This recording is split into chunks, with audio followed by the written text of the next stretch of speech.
Evil blanket fish has awoken.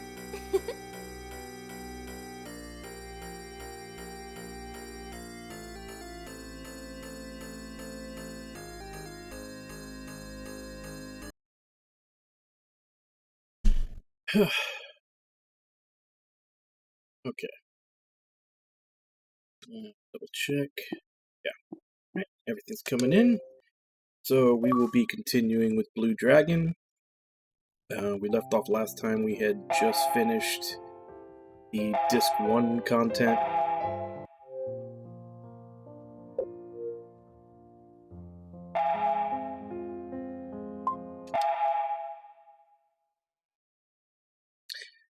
And we'd started up a little thing where essentially Jiro and Shu were both trying to see who could make the better ring for Kluk. I didn't know how long this was going to take. There was quitting time at the time, so I stopped here.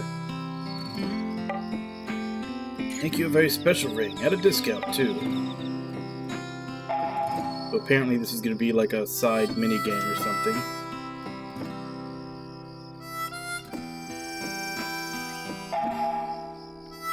Fabricate Shu's gem to set in the ring. You can buy the stones used for gem fabrication from the list to the left. MP produced when combining stones is shown to the right. Blue indicates an increase in magic power, and red indicates a decrease. A indicates attack power, D indicates defense, MA indicates magical attack power, and MD magical defense. Find the gemstones, answer yes when you're asked to use this gem. Store will buy the powder left over from combining gemstones. The lower the magic power, the more valuable the powder. Create the ring, answer yes when you're asked, shall I use this jewel to forge ring? Keep working, answer no. Take turns with Jiro. The game is complete when you both created a ring. You won't get back any leftover money, so don't be stingy.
I'm waiting for him to give up before I do.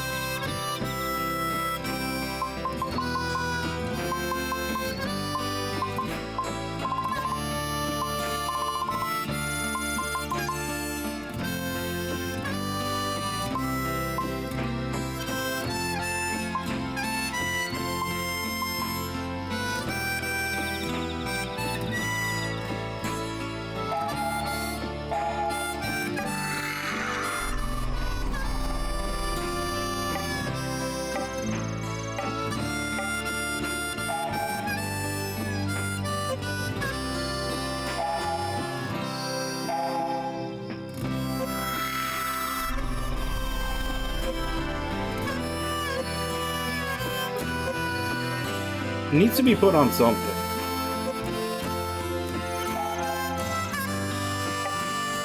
Like, Mistwalker, all their games are only on one platform, and they don't really go anywhere with them.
Rings? For me? Yep, they're good luck charms. Shu and I tried making them. We saw King Jabral give Zola a ring. It was a good luck ring that had been in his family for generations. Oh. Okay, Jiro, are you ready? Yeah, because I Here really we want to go. play Fantasian, but I don't have anything Apple, and I probably don't Okay, which intend to one? get anything Apple. Please choose, Klook. Do I really have to pick between the two? Mm-hmm. Yep, come on, look, mine's pretty, isn't it? Mine is too. Hmm.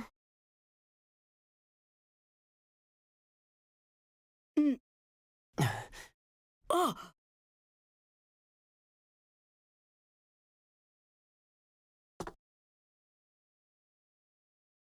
I just can't decide between them. They're both precious good luck charms to me.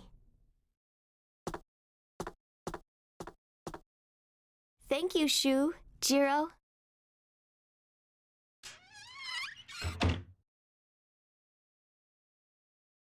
Somehow that wore me out. yeah, more than fighting monsters.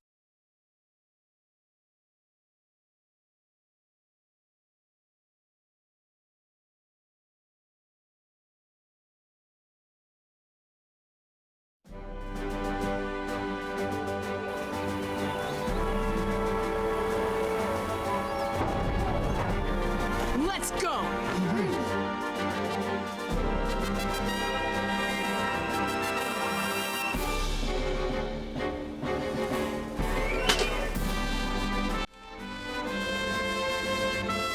Okay.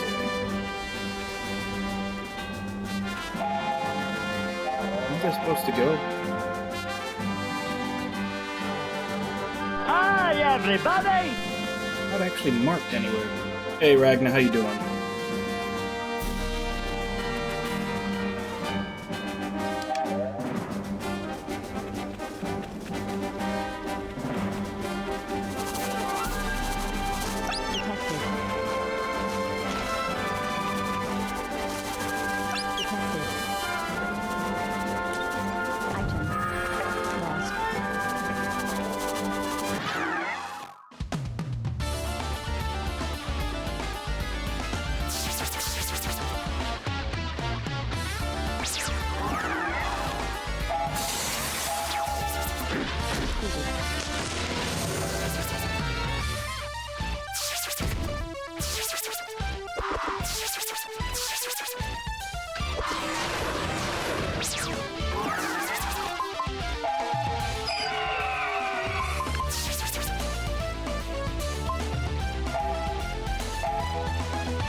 Oh yeah, why is that?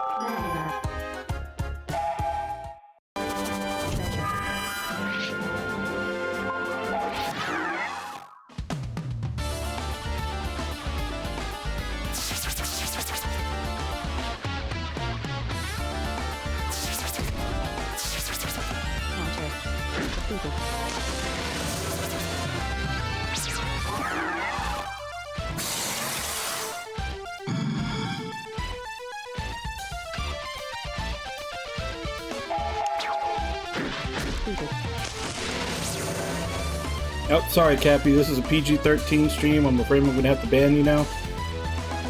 Can't say those words here. I mean, if they want to have different rules for the Twitch and the forums or the Discord, that's up to them.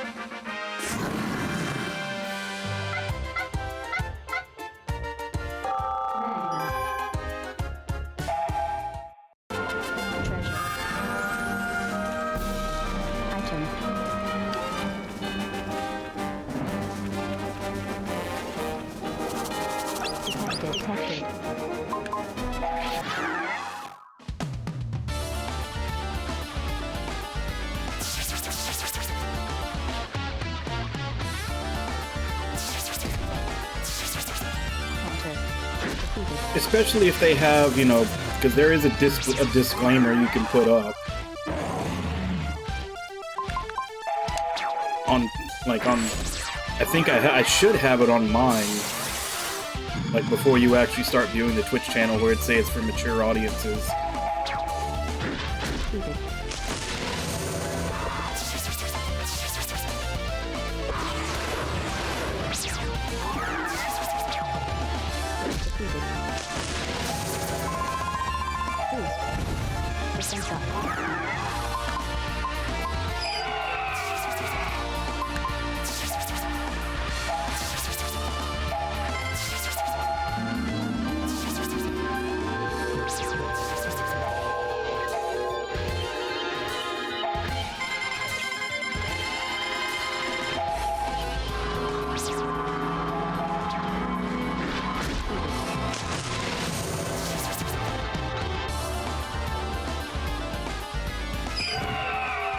Yeah, no kidding. Like, trying to keep a PG Twitch channel is just... like, you have to have mods that are, like, superhuman.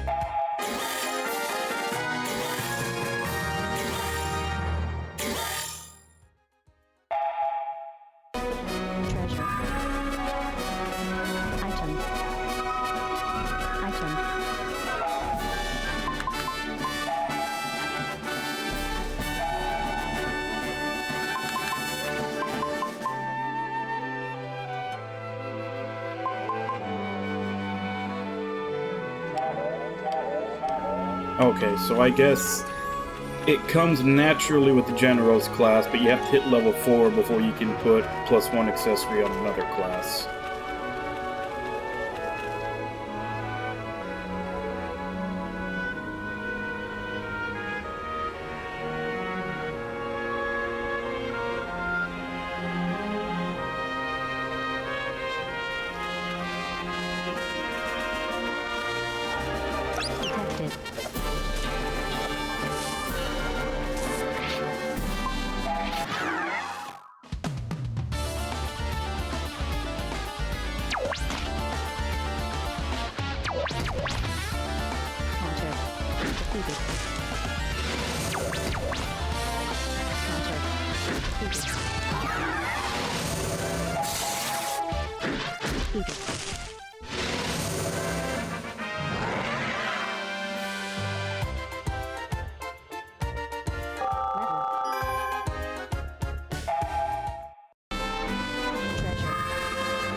I will say, the few times I have seen RP gamers streaming, I don't really check for them that often, they do seem to play more Western RPGs than anything.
I think I needed her to gain one more level, and then I could use these to get the last assassin skill before I switch her over to Generalist like everybody else.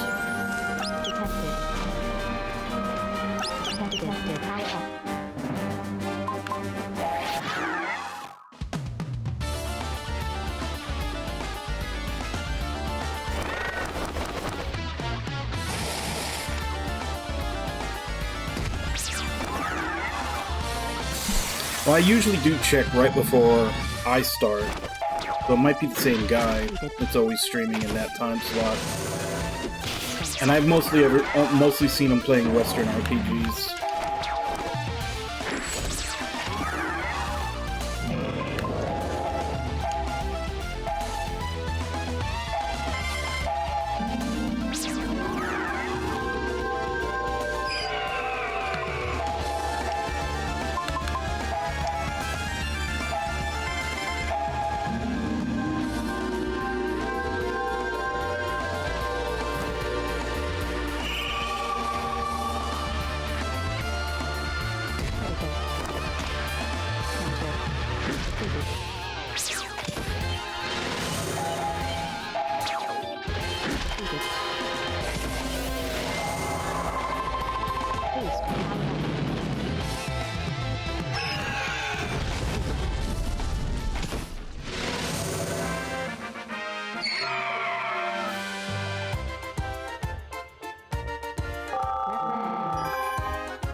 And that got her all of her assassin skills. So now we can change her over to Generalist and start getting her more accessories and slots like everybody else.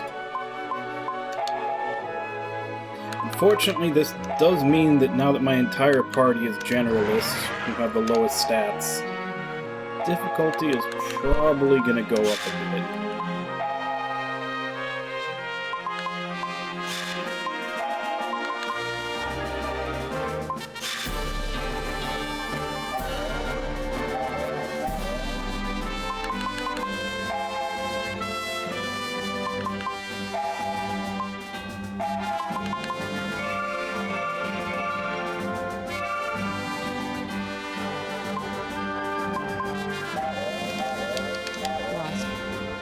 But at least now everybody's pretty much on the same footing.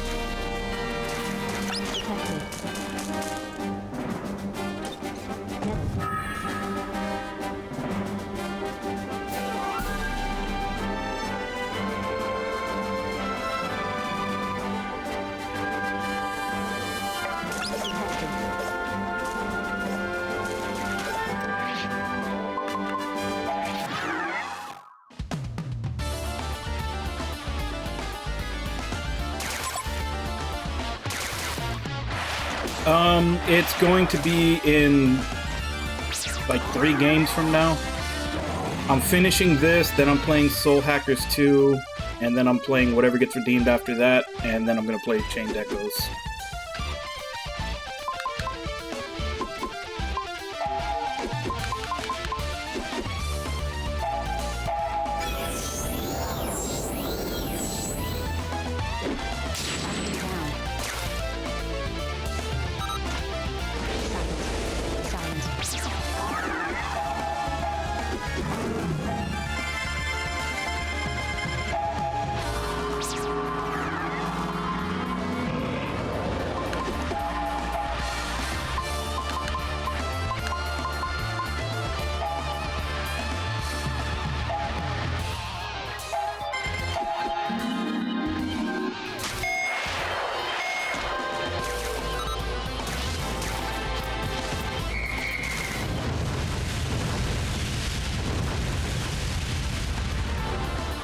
When do Scorpions launch missile strikes?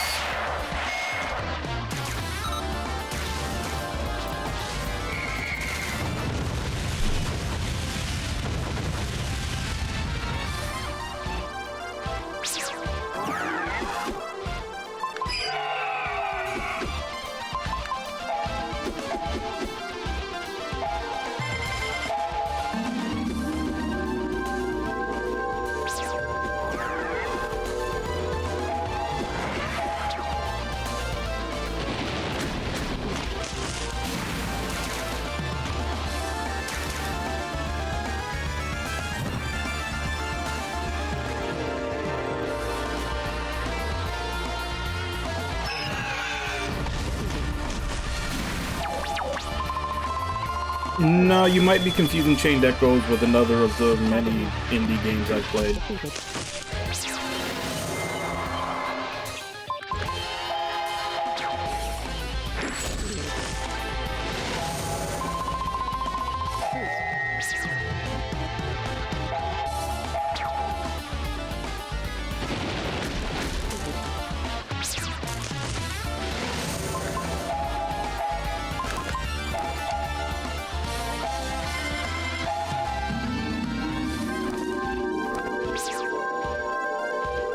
Also, while Chained Echoes is already out, and a lot of people have given their opinion of it, we still only have videos and everything to go on for Sea of Stars, so don't put too much faith in it until we actually know it's going to be good.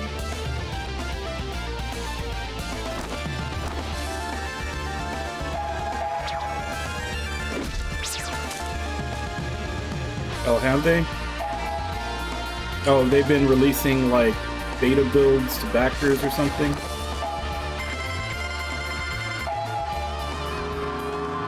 Okay.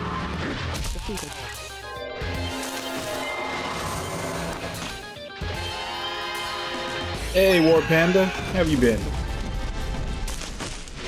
I've been doing okay.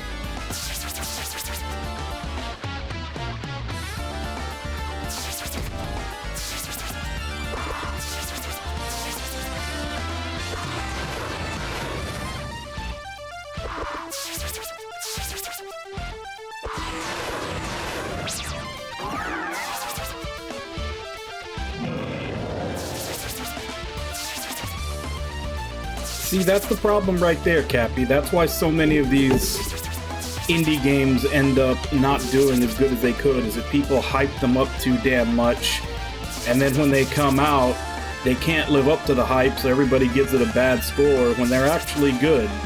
But everybody keeps expecting them to be the second coming of Jesus, and then when they're not, they give them bad reviews.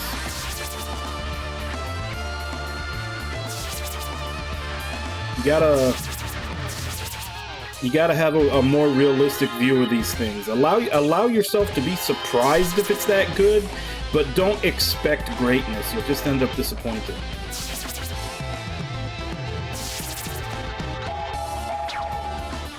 And that's what I'm saying, like, don't ever expect something to be amazing. Just go in and enjoy it, and if it's amazing, you know, enjoy it.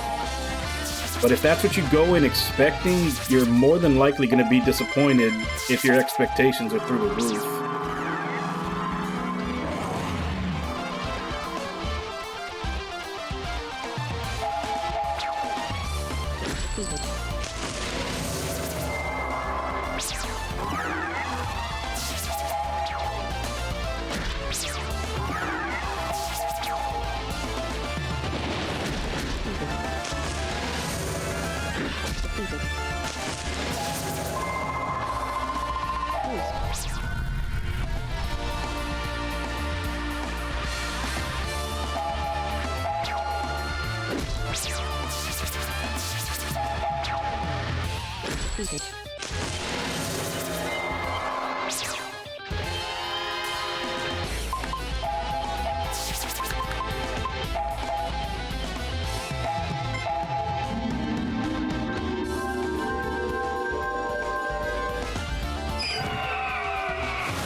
Except for the greatest Zelda game of all time, Okami. The game that was so good that they had to turn Link into a wolf in the next game just to compete with it.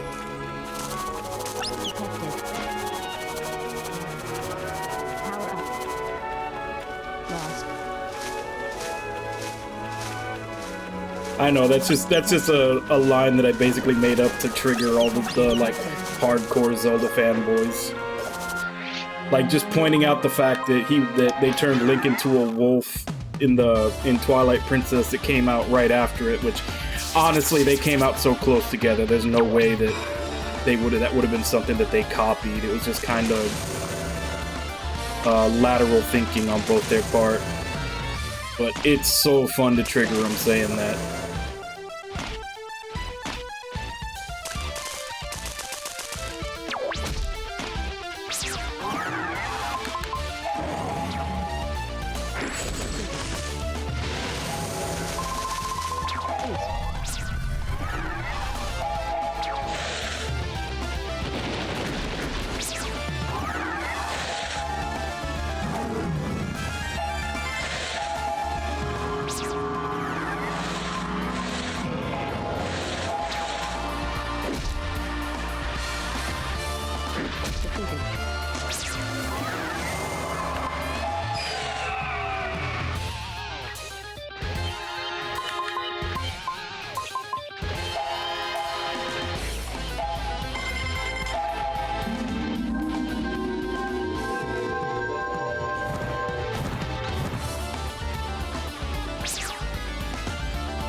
Hey, Alec.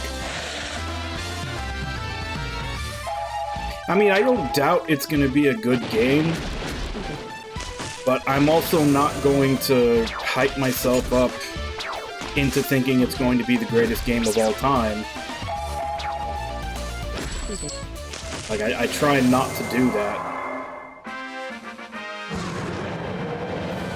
Because that is exactly where, like, all those, like, 0 and 1 reviews that people post all the time come from. They get their hopes up to the point that no game could ever actually reach what they're expecting. And then they get mad because it wasn't what they were hoping for, and they, like, overreact negatively.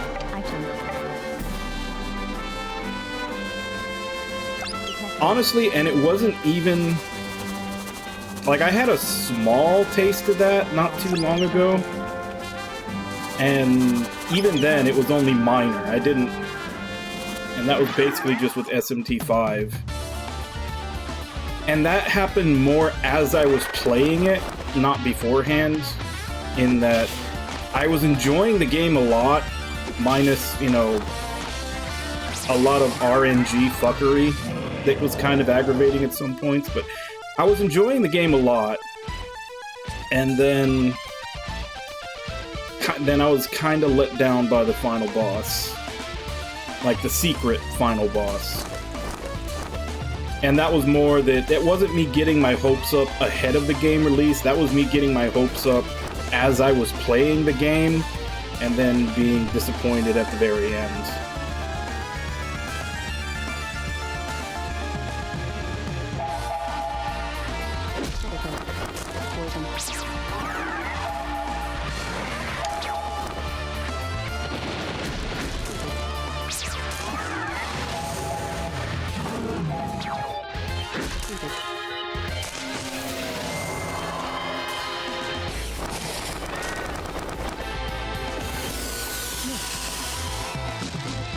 Yeah, but also remember, Ragnar just got off of like 3 hours of Tactics Ogre Reborn.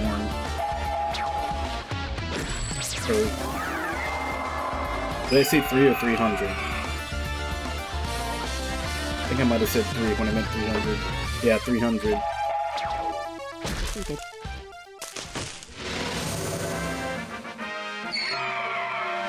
Tactics Ogre Reborn.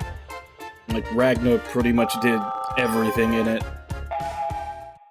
So he's going from that straight into Chained Echoes, which, as good as it may be, I'm gonna guess is not as complicated.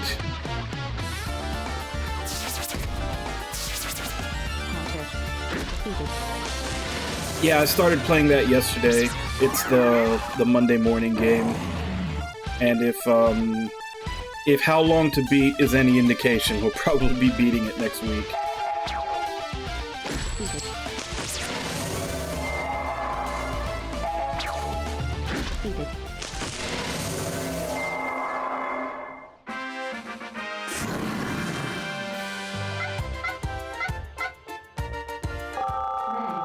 New skill.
Hey Wabon, how you doing? Yeah, I think that's a lot of the problem, is that people will see one thing that reminds them of another game and immediately start saying it's the next blank. Like, Chained Echoes does have mechs, so obviously people are gonna say, oh, it's like Xenogears, and it has, as far as I know, it has scripted instance battles. So, oh, it's like Chrono Trigger. Like, they see one comparison point and they immediately say it's like the game, when, like, there's a lot of different things that would have to be the same for it to be like that game.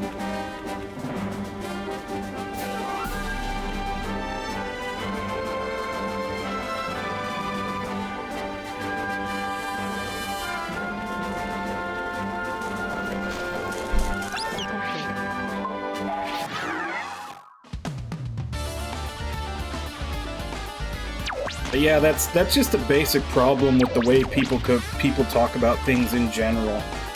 They always have to compare it to something else, and they'll take the most surface level, even just visual comparison, and say it's just like this based on that one thing, despite, like I said, it would have to be a lot of things in common for it to be like that.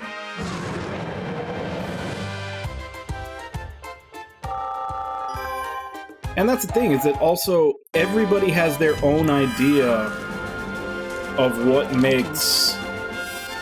Like, everybody has their... Like, whenever you talk about a classic game, everybody has their own idea of what was the most important aspect of that game.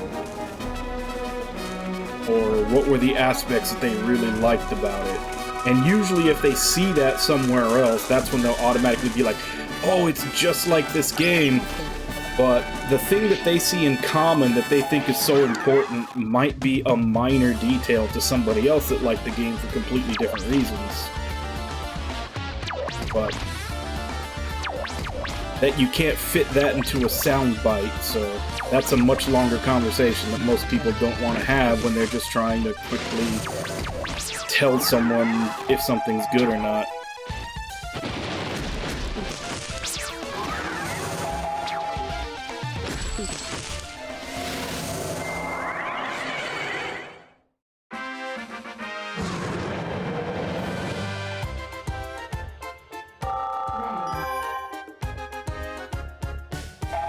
Yeah.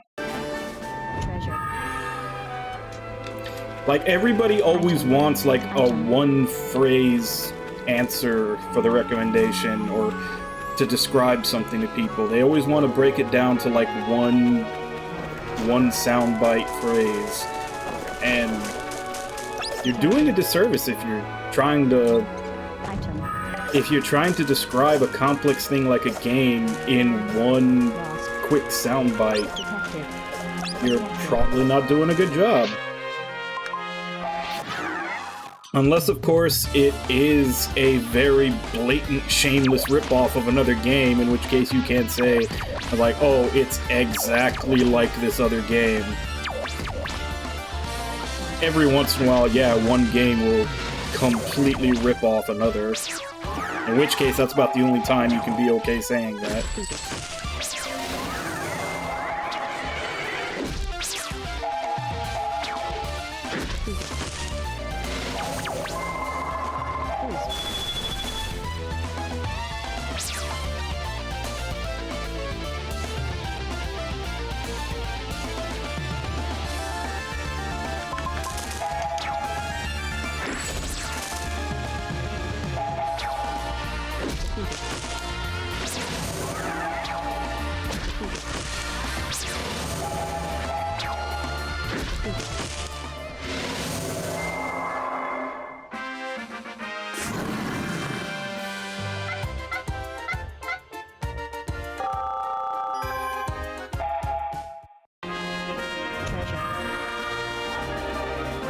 Item. Detected.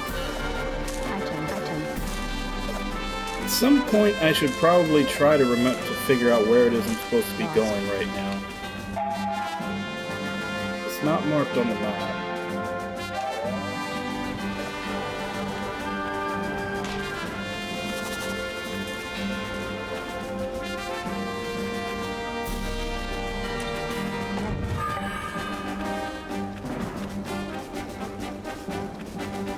Detected. Lost.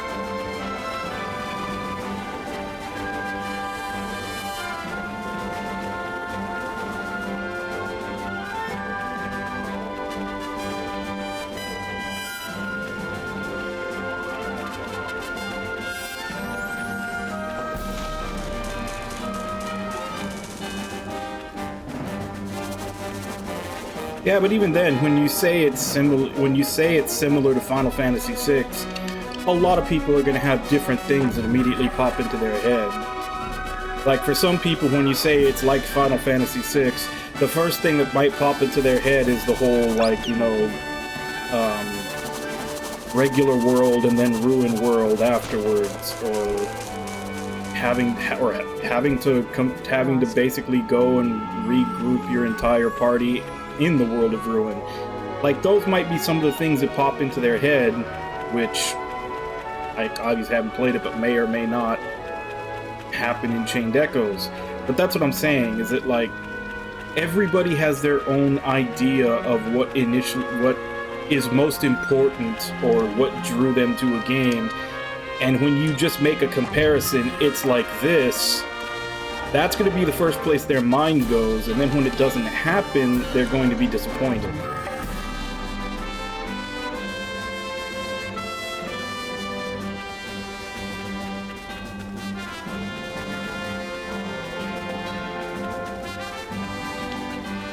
And that's just a flaw in communication in general, is that not everybody thinks about the same things the same way, so when you try to relate it to someone in basic terms, when you're trying to do it quickly, you're thinking about one thing, they're thinking about something else, and yet if you don't specify, then the communication you're trying to get across is lost because you're not on the same page.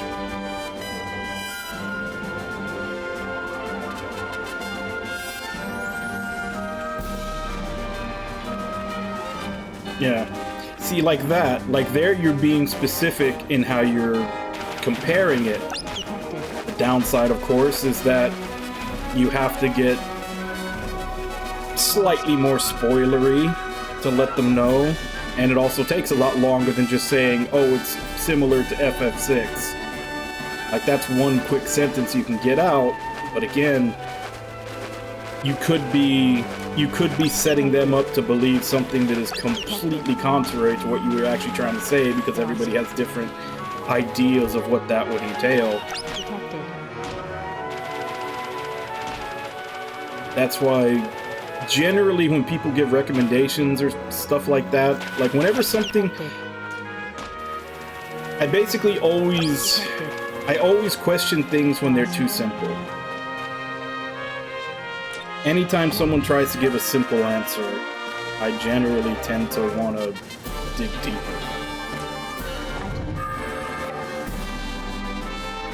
Because simple answers are almost always missing some nuance.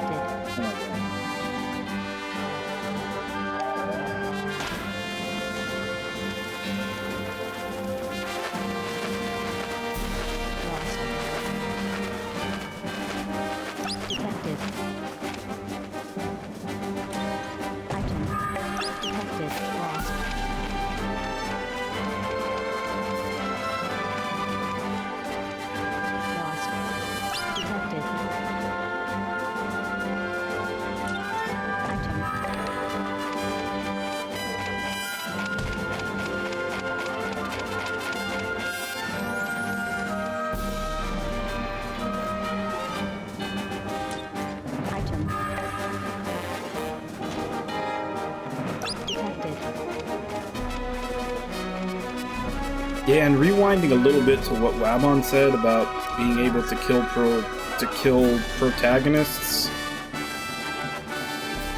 A lot of people are really bugged by that, I've noticed. Not me personally. I actually usually enjoy it when they are willing to do it, even just killing off like major party members. But I've noticed there are quite a few people that are usually just mad at it from a gameplay perspective, especially if they've been like investing time growing that character up and then have it just be taken away from them. A lot of the times they get really mad about that.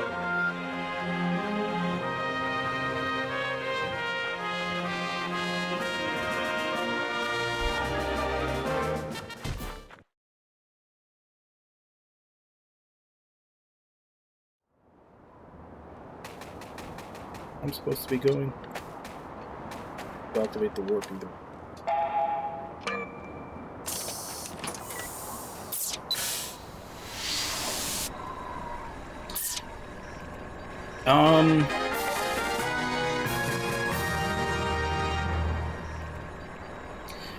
Well, the last time I heard someone basically complain about that because you kind of lose.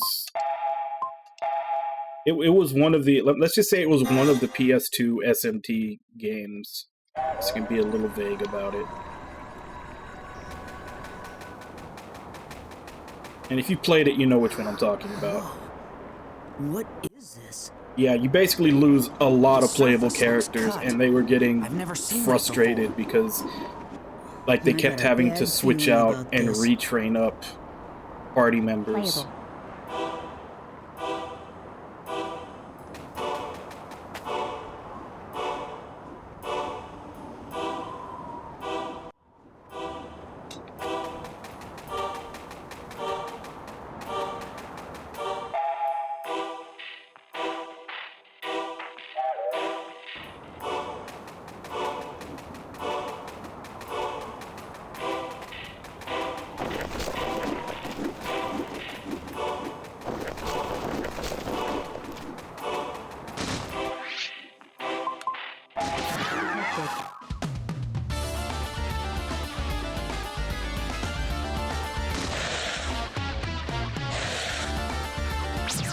But see, then from a narrative standpoint, if you can never kill off a party member, you miss out on a lot of emotional moments that you could have in your story. Like in that particular game, I didn't mind it because, like, the scenes where it happened were all really, really good.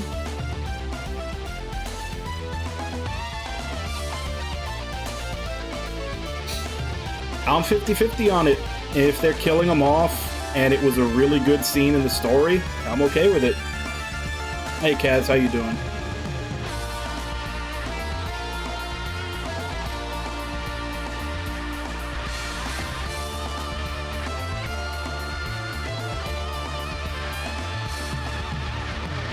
Yeah.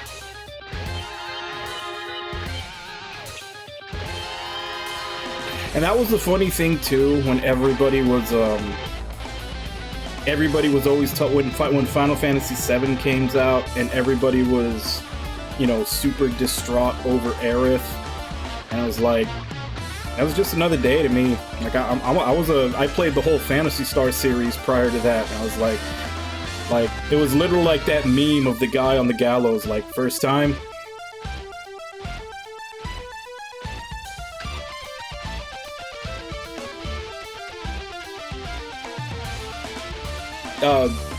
Yeah, Kaz, I was trying not to say which game, but that actually was the one we were talking about earlier.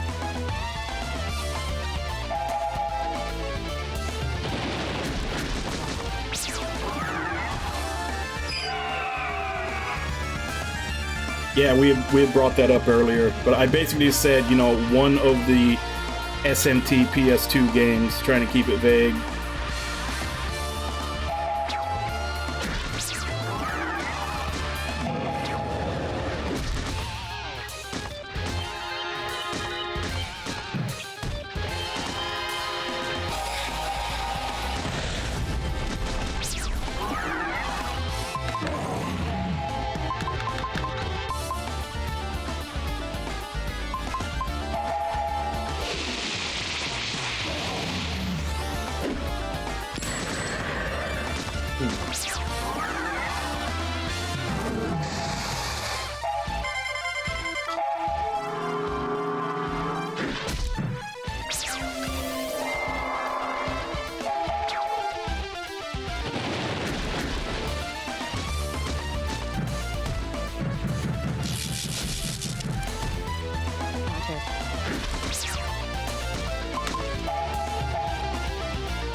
Starting to wonder if I'm supposed to be here yet, or if I wandered into a place that was for later.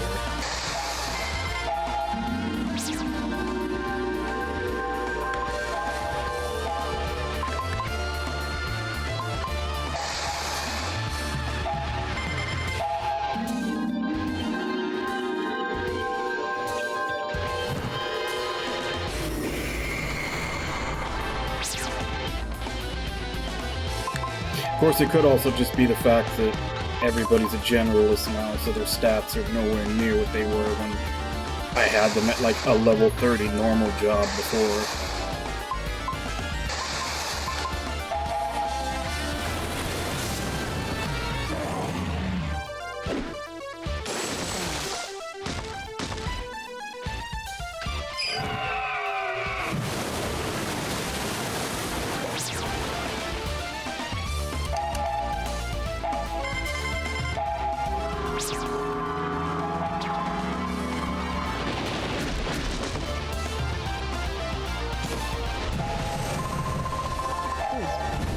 Defense up.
That is a lot of SP compared to what I was gaining Item. before.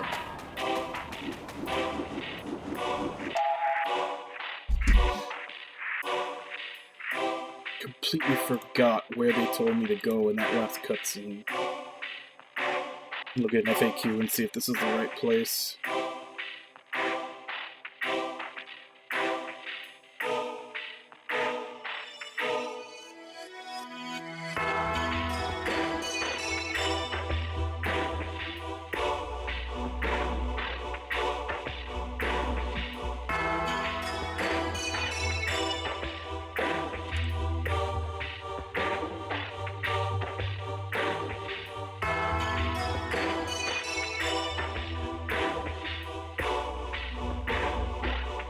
Okay, so I was supposed to go north to a place called Alumaru Village. So, not here.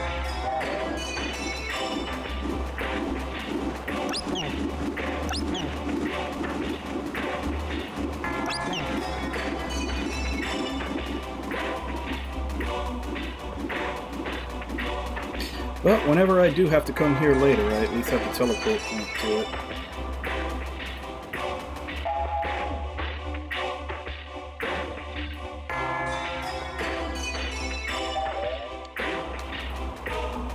So I did go north,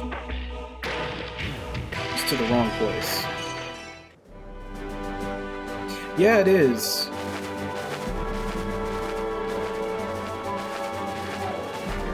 Like throughout the game so far, every time I would get a new party member, I was like, is this where they're gonna tell me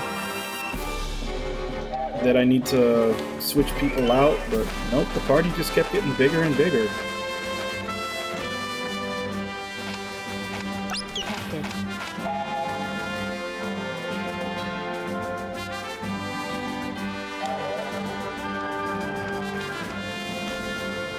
Detected. Detected. Lost. Lost. Detected.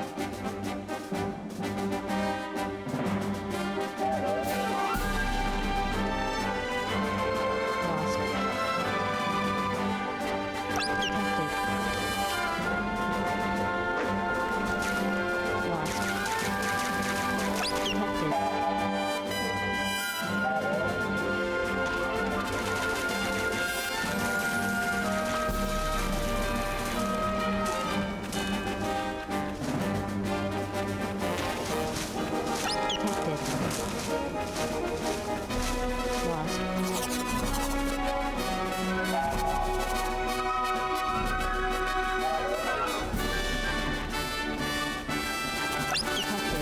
Detected.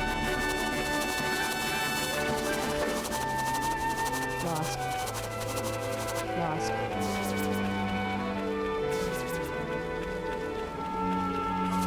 Detected. Detected. Lost. Lost. Detected.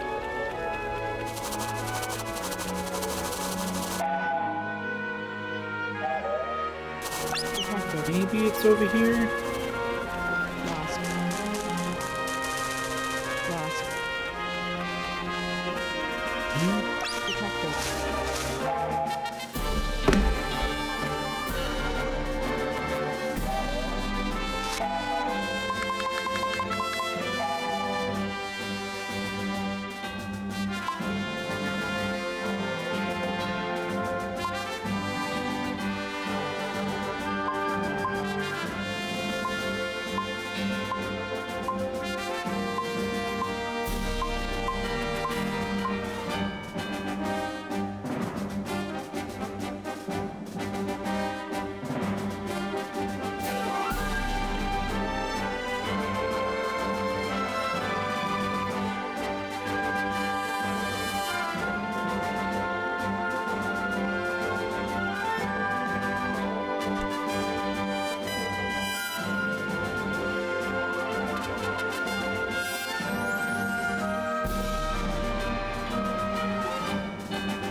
Enter Exile Forest located southeast from Gibral Kingdom.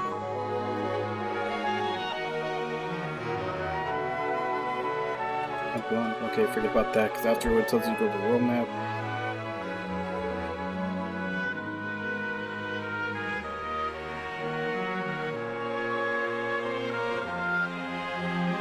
It's supposed to be to the north, but the only thing to the north is that place I found.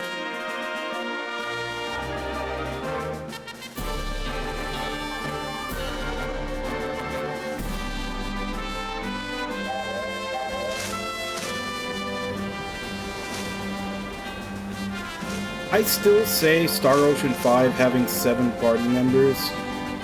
That's still another one of those things that leads me to believe it was originally supposed to be an MMO. Like, it feels like it was originally supposed to be an MMO, and that was like the raid group. And they just turned everybody into a player character and went with that instead.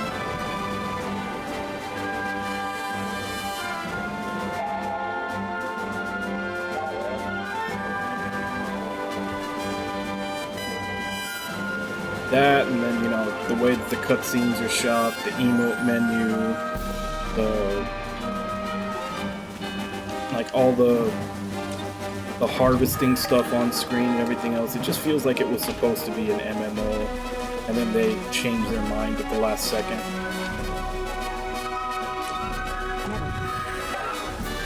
Detected.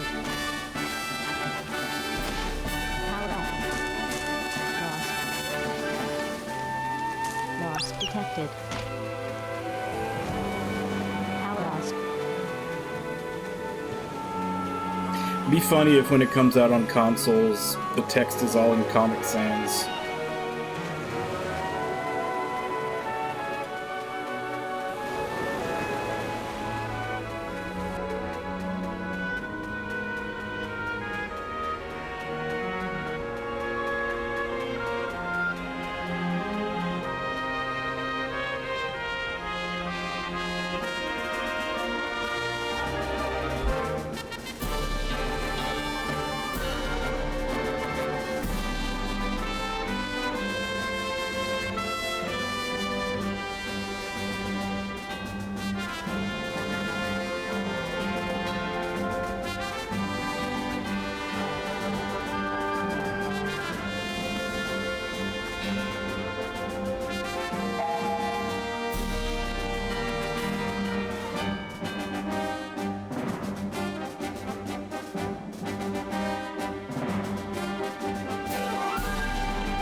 I didn't realize those were actual rings that you could equip.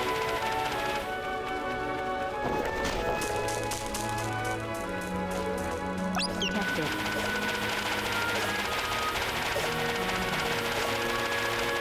Detect lost. I picked up all the Pixel remasters on Steam, but honestly the only ones that I'm considering playing are 2 and 3, because those are the ones that I've never played before. Like 1, 4, 5, and 6 I've already played.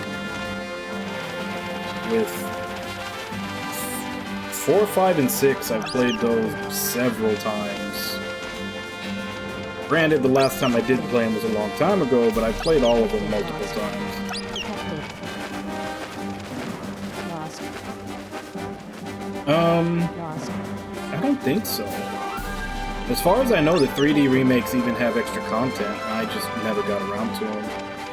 But I did end up picking up like the full pack of the Pixel remasters because they were on sale. Did that a while ago. Lost. But yeah, like I said, I don't think I'll be playing. Detected. I don't think I'll be playing 1, 4, 5, or 6. Maybe 1. I might play that on my off time just because it's so short. But yeah, 4, 5, and 6 I played several times. 2 and 3 I've never played, so I might actually be willing to play those.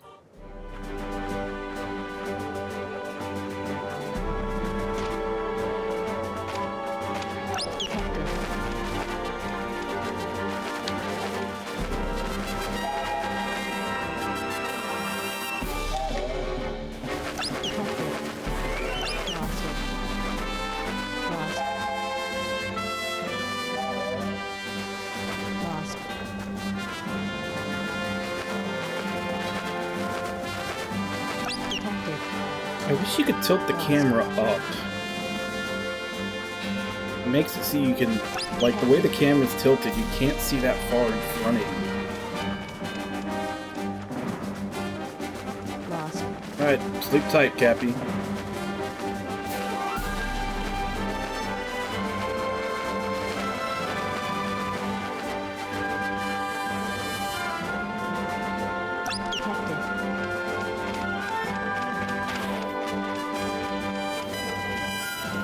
Lost. Detected.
Bye-bye, everybody!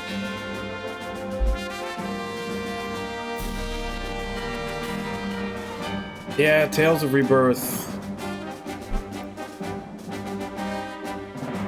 Yeah, because we've got a fan translation of Director's Cut.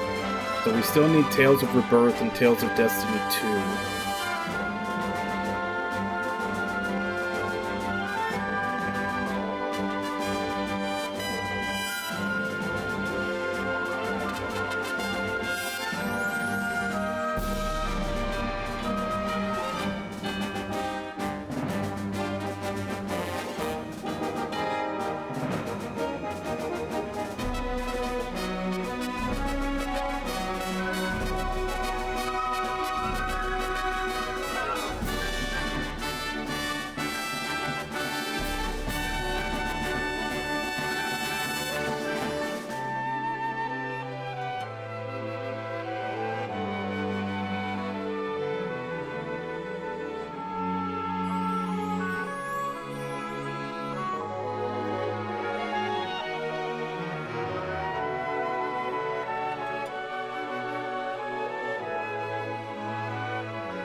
Okay, decided to check another walkthrough, and I'm getting conflicting reports. One is telling me that it should just be north, and doesn't mention anything about the laser fields, and the other one is telling me it should go through the laser fields.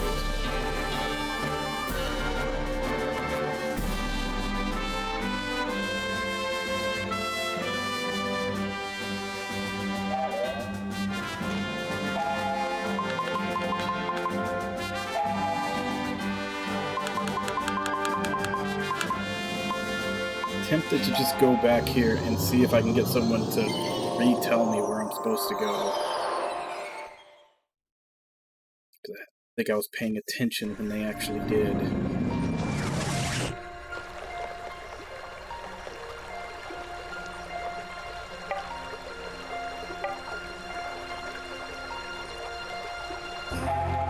Sure.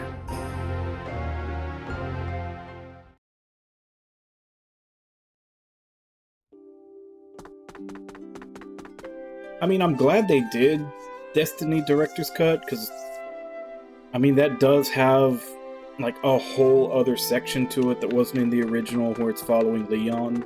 I don't know how long that path is, but I did hear that it's a thing that exists. But yeah, I don't know why so many groups have started on Destiny 2 and Rebirth, and no one's ever been able to finish it. Nothing. Like, I'm curious if it's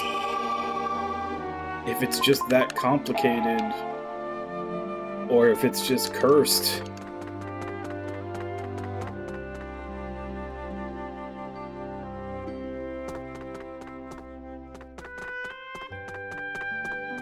You know, I do too, but every time,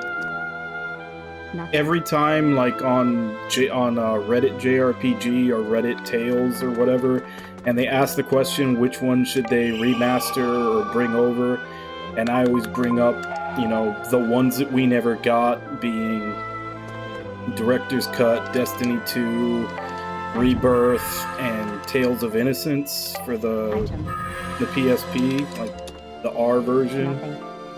Every single time I bring those up, it was like, no, we need to...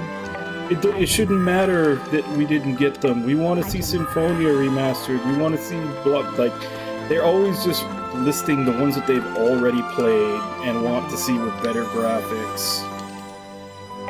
Item.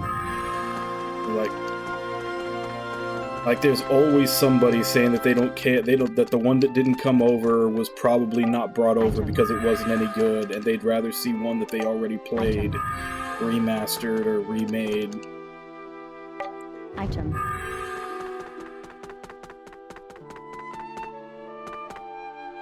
Nothing. Item. Then I argue with them for a little bit, and then they called all their friends to downvote my post until it gets hidden at the bottom, and... Yep. Reminds me why I hate people.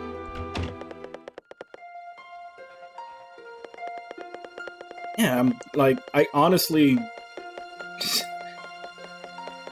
Like, I figure that should be the opinion that everybody would have. Like, you'd rather have the thing that you... Like, you'd rather play and have the thing that you never got to before, but... Nope, there are some people that just want to play the exact same game made prettier and prettier over and over again.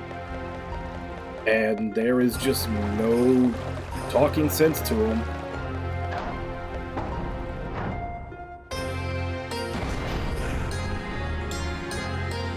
And the sad thing is, I'm basically just pointing out that there are a lot of people that would like the chance to play those games. And they're like 100% sure of themselves that everyone would rather just play this game again and make it prettier. That nobody else would have a different opinion, that I'm somehow the one crazy person in the world.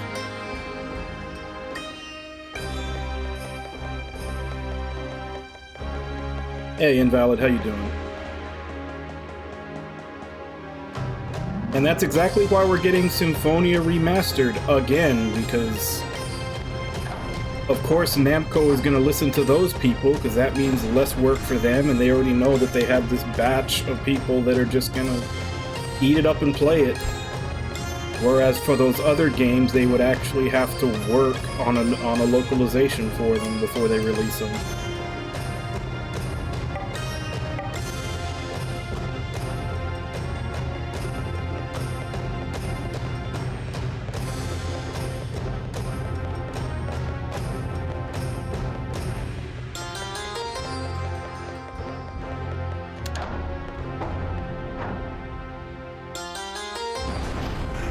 I mean, I guess I don't blame the company too much when you have a group of people saying, give us this stuff you never gave us before that's going to take work and money, and you also have this other group of people that's saying, just give us the same thing over again on our new system that will take you no work, and you can just make pure profit off of. I mean, I guess I don't blame Namco for going the easy route and pleasing the people that just want the same shit.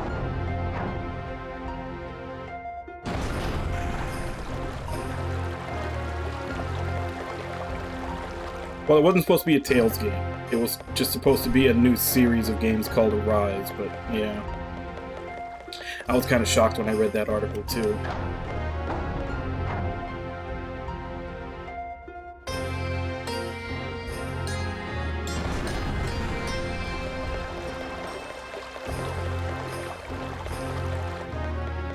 Nah, lots of companies do it. I mean, how many games had been Final Fantasy something when they definitely aren't mainline Final Fantasy games?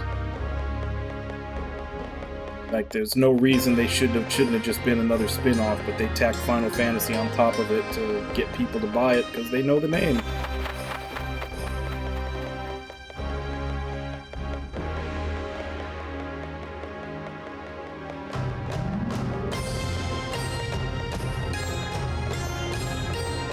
Yep, Final Fantasy typo. I swear, if I ever do pick up that game and stream it, in my stream title, I'm just gonna misspell Final Fantasy. Like, instead of writing Final Fantasy type 0, it'll just, like, with typo, I'm just gonna misspell Final Fantasy. Anybody asks, like, why do you just have it listed as Final Fantasy? Oh, typo. The Final Fantasy typo. Lost.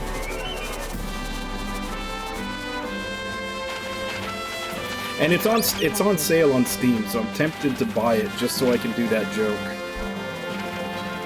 Which I'm still mad at Trails for translating Hajimari the way they did. I was fully intending to buy Hajimari no Kiski when it came out in English, had they translate it into, like, Trails of Beginning, which is, I think, the literal translation of Hajimari no Kiski, should be like Trails of the Beginning, just so that I could buy it and play it and pretend it was like my very first Trails game, and just every time a Trails fan came in, just be like, who's this character?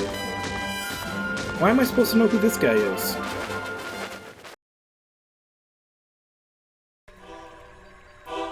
But they had to go and translate it as Trails into Reverie, so now I can't do that joke. So now I'm not going to go back into the series until Kuro no Kiski comes out.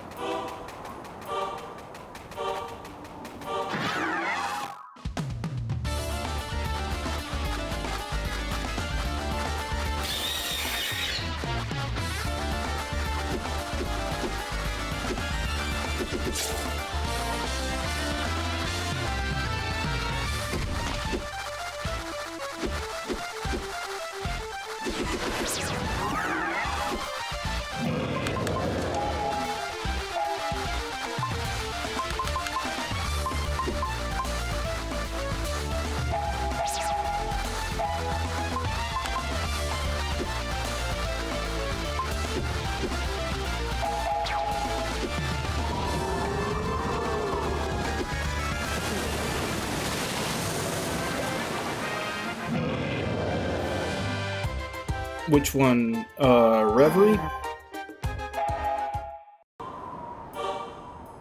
Yeah, because I'm pretty sure they haven't mentioned anything about Kudo being translated yet. Item.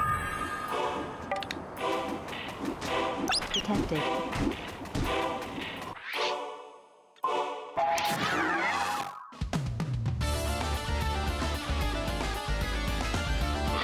Yeah, I'm curious how they're going to translate that one, because Kuro no Kiski, wouldn't that just be Trails of Black? Or Trails of Dark, something like that. I mean, I've heard from both Haideru and Wabon that Kudo was actually pretty good. Well, I'm going on their word on it and start back in that.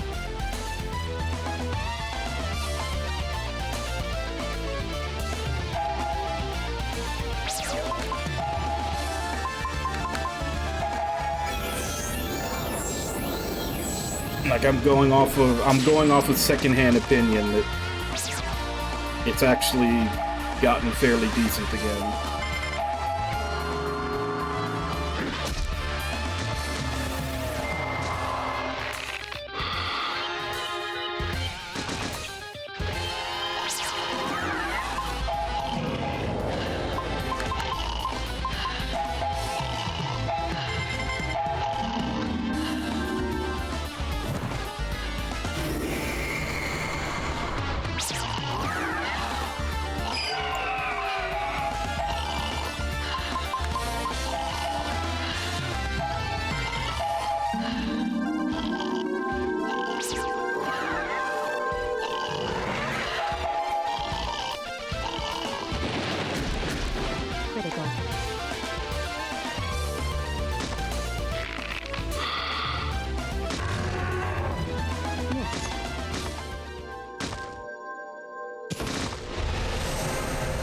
Yeah, I'm pretty much completely skipping the Cold Steel arc. And even Reverie, because Arena's still in that.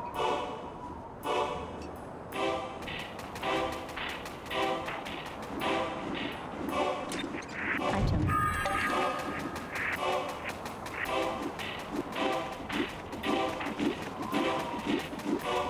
Flag.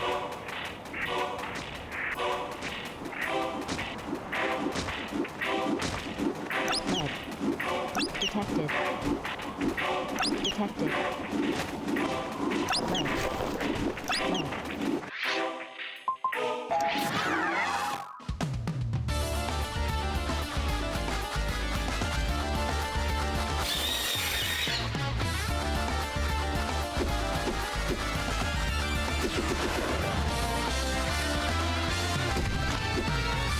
Counter. Defeated. Yeah, they just... I think they... I don't know. I don't know if they were rushing themselves too much or what, but... Yeah, it just... It falls back on, like... almost every bad anime trope you can think of.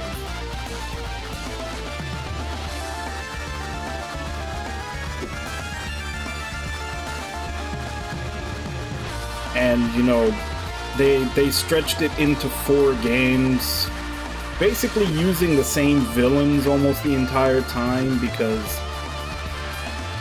like, I didn't play them, but I've watched other people play them here and there, and even just from what I've seen, because I haven't seen 100% of them, but even from what I've seen, there had to have been, like, countless times where someone utters the phrase, "This will be our final battle." They fight, and then both of them are just like, "Ah, yes, that was a good fight. I'm gonna go this way. You gonna go that way? All right, yeah. I'll see you next game." It's just like there's like it's literally like they keep having these speeches and acting like the plot is gonna be leaping forward, and it's all just baby steps.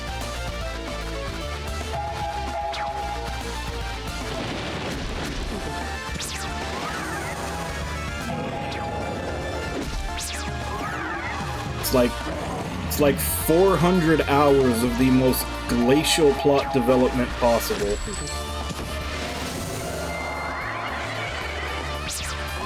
Well, that's been their issue the whole time, like, all the way back to Trails in the Sky. Trails in the Sky was supposed to be 1 game, and then they bloated it out to 2. Crossbell was supposed to be 1 game, and they bloated it out to 2. Cold Steel, they said Cold Steel was going to be 2 games, and it bloated out to 4. Like, I've talked about it before, it's where I was like, you know, like, Lord of the Rings? If you know Lord of the Rings, you know that there were several books that were literally just made to detail the lore and a lot of the stuff that didn't make it into the books. And the reason it didn't make it into the books is because he left it out intentionally, because he didn't want to bog down the story with just all those details and, you know, minor things that would just bog things down. He wanted to keep the story moving. And then he released those supplementary books for people who wanted to know all that stuff. Whereas the Trails philosophy that Falcom has been going on is apparently just throw everything in there. It doesn't matter how much it bloats it out or bogs down the story. If you thought of it, we're putting it in there.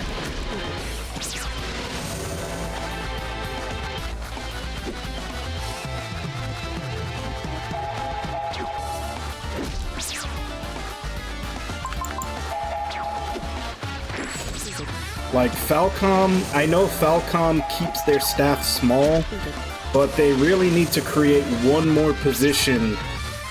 They need an editor bad. Defeated.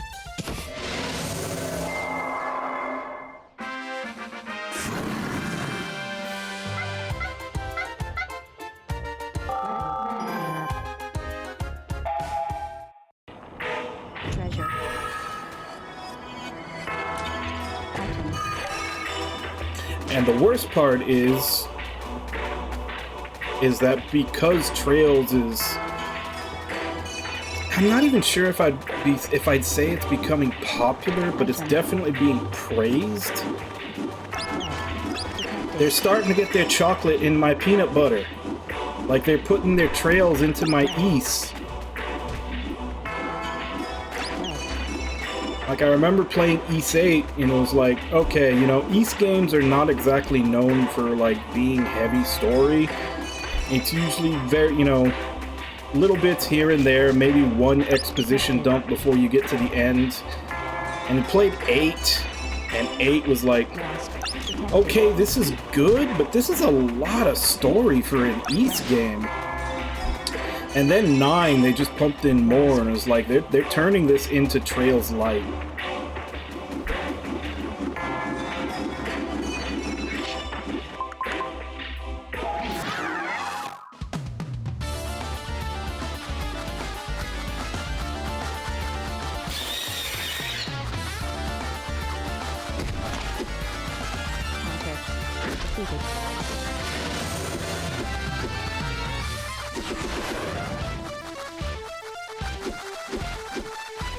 Oh yeah, I do not go to Falcom Reddit.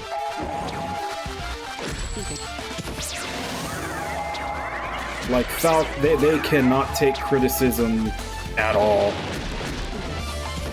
Even if you point out the most, like, glaring problem with the game, like, those are the people that non-ironically say that Trails is the greatest thing that has ever been written. So, I think you might need to look into books.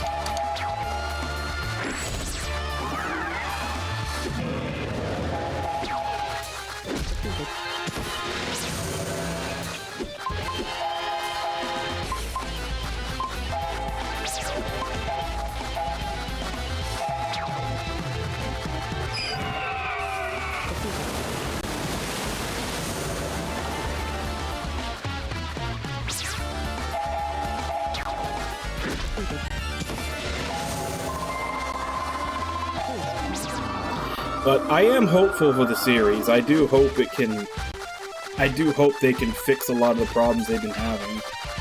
And like I said, Haideru and Wabon both told me that Kudo was a lot better, so I'll try to jump back into it then, but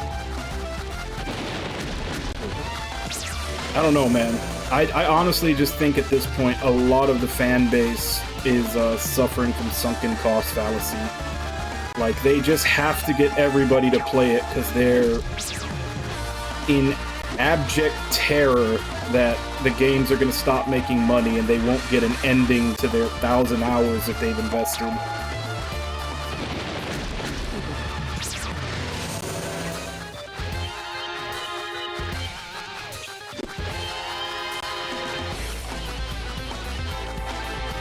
Oh, yes. Yeah, Souls... Yeah, there are a couple of camps of annoying Souls players.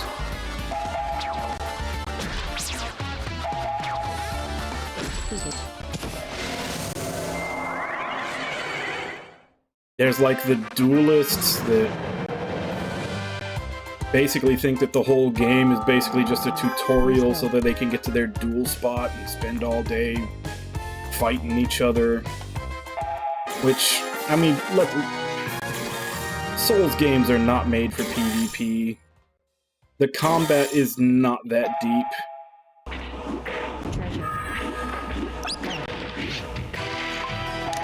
Like, the games are fun, and they're,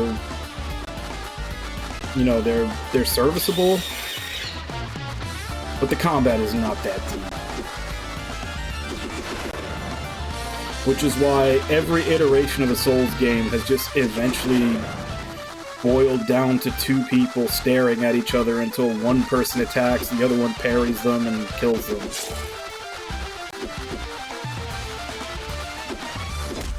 And that's Souls PvP in a nutshell.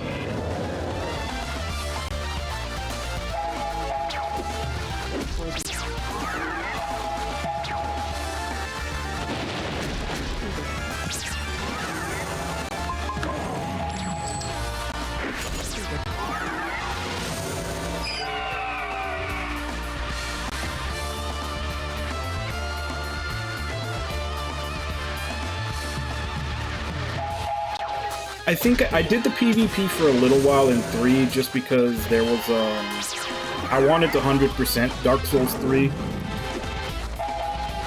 And even then, after I was done, I kind of had enough, because I didn't even get the DLC for Dark Souls 3. So I have the Platinum for the main game, but I didn't touch the DLC. But yeah, like one part of that is that you have to like pledge yourself to one of the covenants, and then do X amount of PvP to rank up through it. That was about all I did.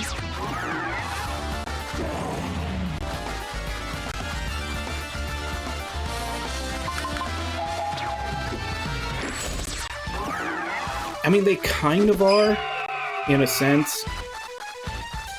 Especially if you look into, like, if you look into Steam on indies and everything, like, they basically want to put the Souls tag on anything that has a roll or a stamina meter.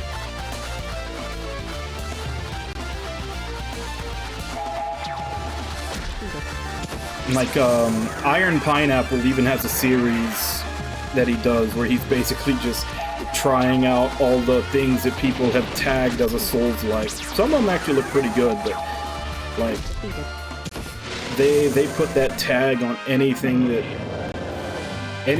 even has a whiff of something from a Souls game in it. Yeah. Which I do watch because like I said, there were some really interesting games that he pulls up on like that. But oddly enough, most of the ones that actually look like they're worth playing have almost nothing to do with being a Souls game. Like I said, they'll throw that tag onto anything that has a dodge roll or a stamina meter.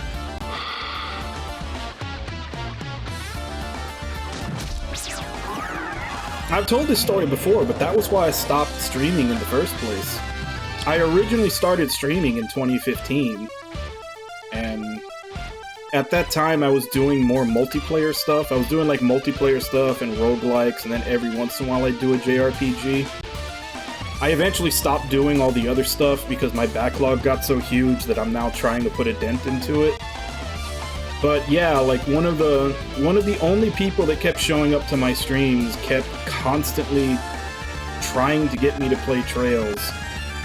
And then I finally gave in and I played Sky first chapter on stream. And the entire time I was playing, that person was just in the chat being like, "Oh my god, this part is gonna be so good. Oh my god, wasn't that so awesome? Isn't this the greatest?" And it was just like, yeah, it's really good. I mean, first chapter is boring as fuck. Nothing happens in first chapter until like the last 2 hours.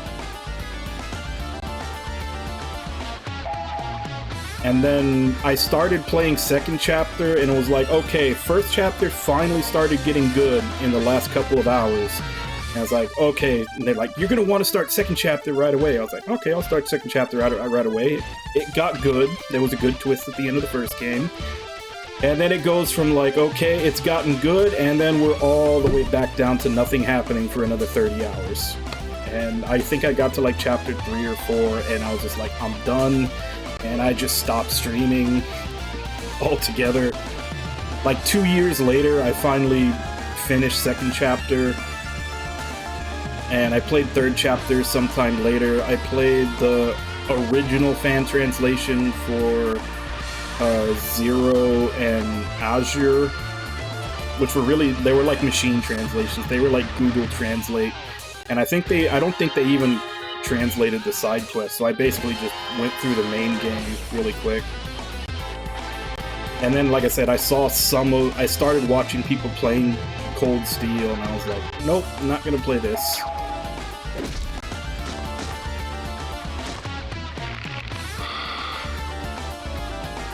But yeah, it was like 2015 was when that happened. I think I was streaming for maybe 9 or 10 months, and then I stopped. And then it wasn't until 2019 that I finally came back and started streaming again regularly. Been here the whole time.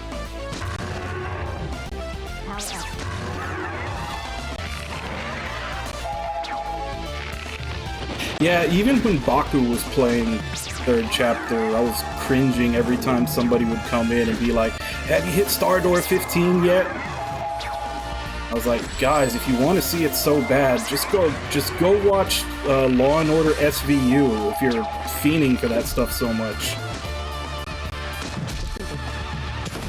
Holy crap. I was not paying attention to HP while I was ranting.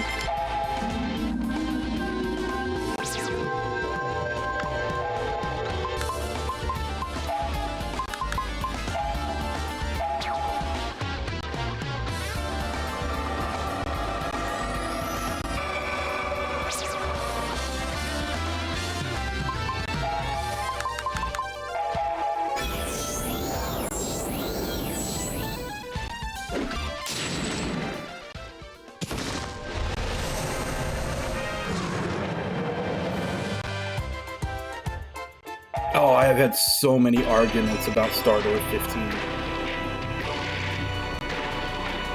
Because I truly think that it's a horrible addition to the game.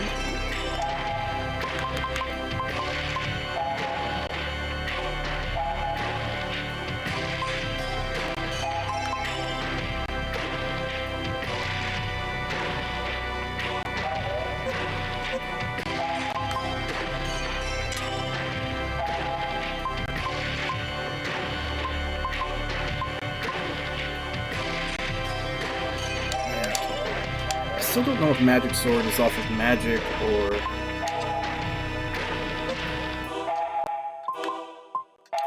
Magic or Attack.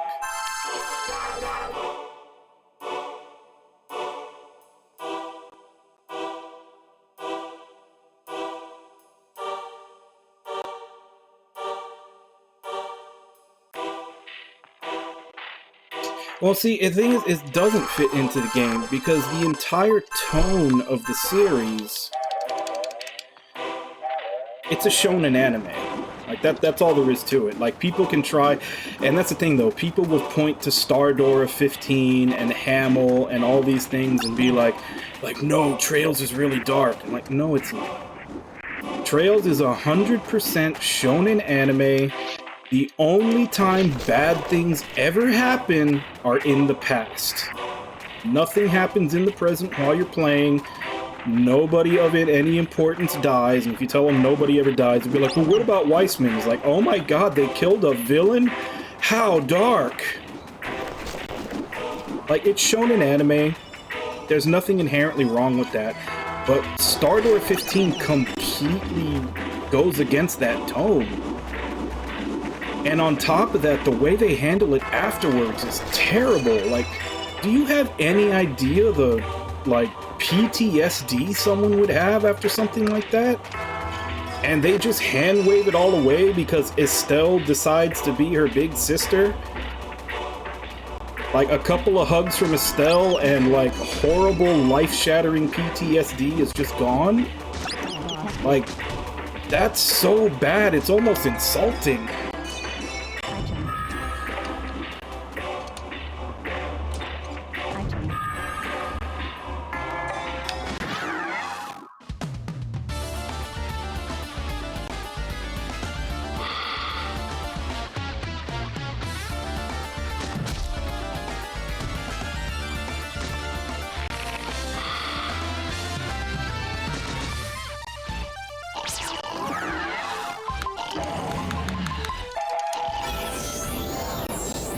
So that's another reason why whenever someone, like, wants to point that out as to how the series is dark or how they're, like, so interested in seeing people's reactions to that, it's like, that's just cringy to me, because that is, like, to me, that is the worst writing of the whole series. When you take the whole series into account, it completely breaks the tone. Like I've always said, it's like having an episode of Law and Order SVU right in the middle of Saturday morning cartoons.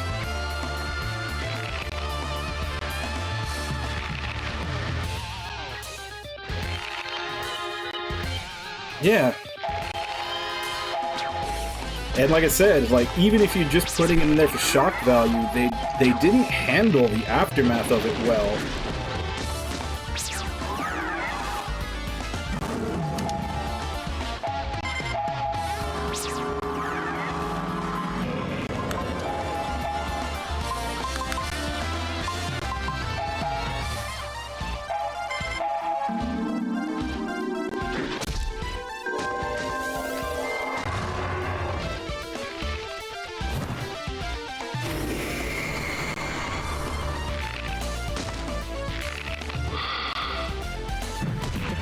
And then to, this one actually just popped into my head, but I just thought of it, and like, especially because you just brought up Persona. Like, you know that, that argument that they always use against Persona about the whole arc with, Kamoshida, about how he was, what he was doing to An and, her friend that I'm blanking on the name. And then everybody always loves to point out how bad the writing is, because right after that they're trying to force An to pose naked for Yusuke when they try to break into the house. And how that's this horrible double standard that they just saved her from this and now they're actually trying to use her for it. She-Hulk, that's right. And I just realized that as a whole, the game, the Trail series, like the Cold Steel series especially, like, they make a big deal out of the stuff that happened to Ren when she was a kid, yet they're constantly introducing more and more lollies in these tiny little outfits into the game. So it's like, they're making this big stand, like as if what happened to Ren was such a horrible thing, while at the same time sexualizing underage girls. And now that I think it, because like I said, that literally just popped in my head right now when he mentioned Persona, and I don't think I've ever heard anybody make that argument before. I mean, they've made the argument about like all the lollies that they keep adding into the game, but I don't think anybody's ever tied it to their original stance with Ren before. At least I haven't heard it. Because I've just heard so many people make that, point out that contradiction in Persona 5, and I was like, that's actually even worse in the Trail series.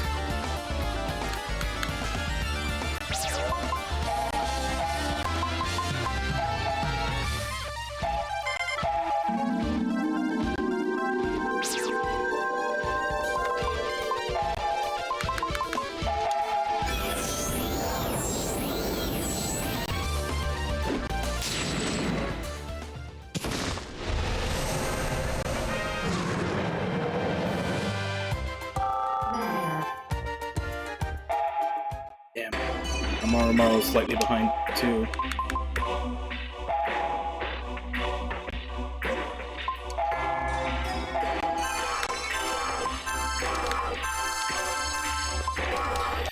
But long story short, I played a big chunk of the series. I skipped over Cold Steel because I wasn't into it. I'm hopeful to jump back in at Kuro, but yeah, the fans way overblow the series and really, like, turn a blind eye to its faults.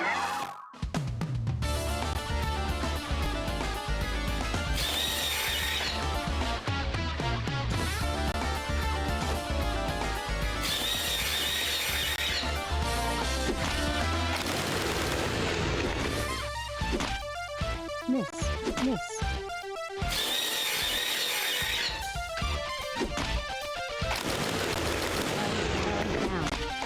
Down. Counter.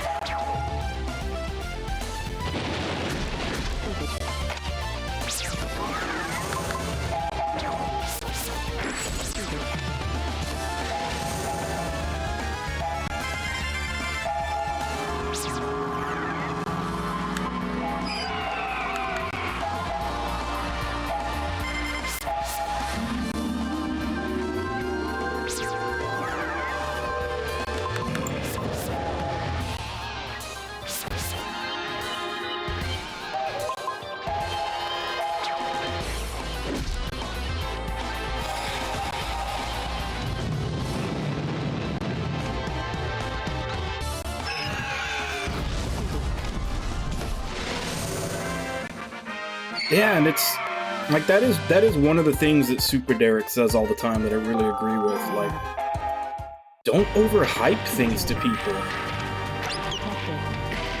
Like, even if you genuinely believe that something is that good, like, we all have different tastes. We all have different things that draw us to and make us like certain media. And if you sit there and say that something is the next coming of Jesus and the greatest thing since sliced bread, you're setting that person up to more than likely be let down.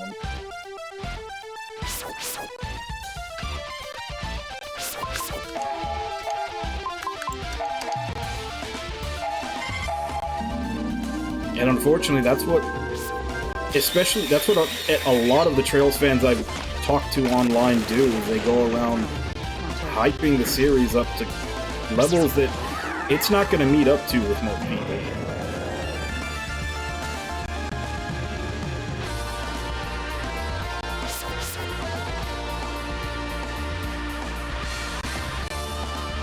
Yeah, I think that was around the time that I stopped watching that channel too.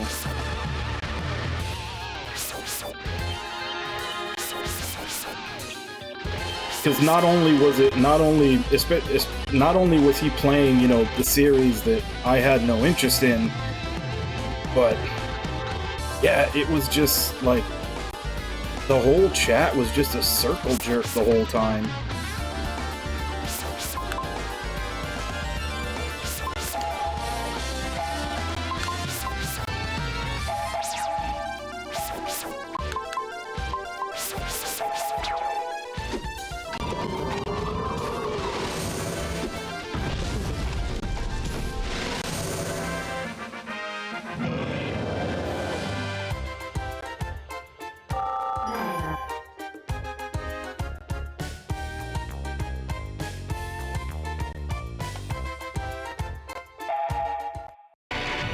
I mean, in all honesty,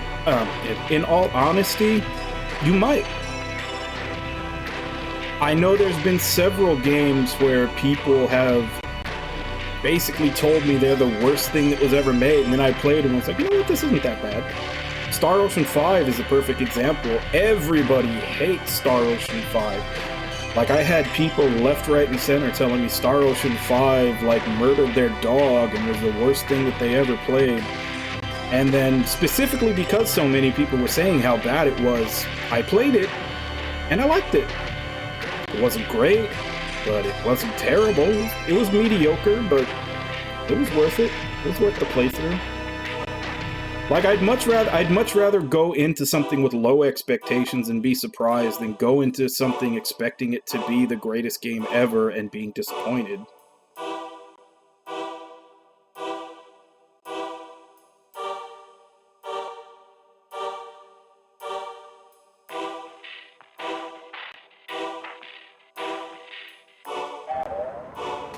So yeah, I would actually much rather people give me low expectations for a game than high expectations. Either way, I'm gonna make my own opinion, but...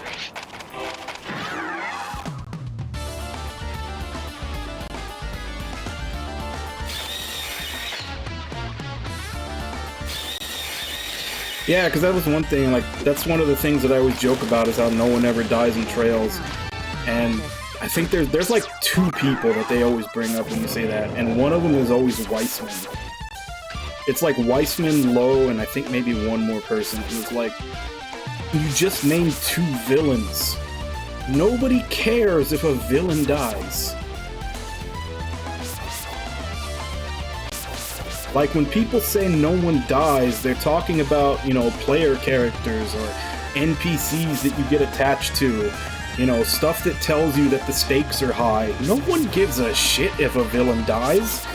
As a matter of fact, we were just, when I was playing Xenoblade, we were just harping on the trope about, you know, the hero giving a big speech about how it's the villain's not worth killing. But the story says that guy is too evil to live, so, you know, random bullshit happens and he dies. But the hero is still, you know, pure of heart because he wasn't the one who did it.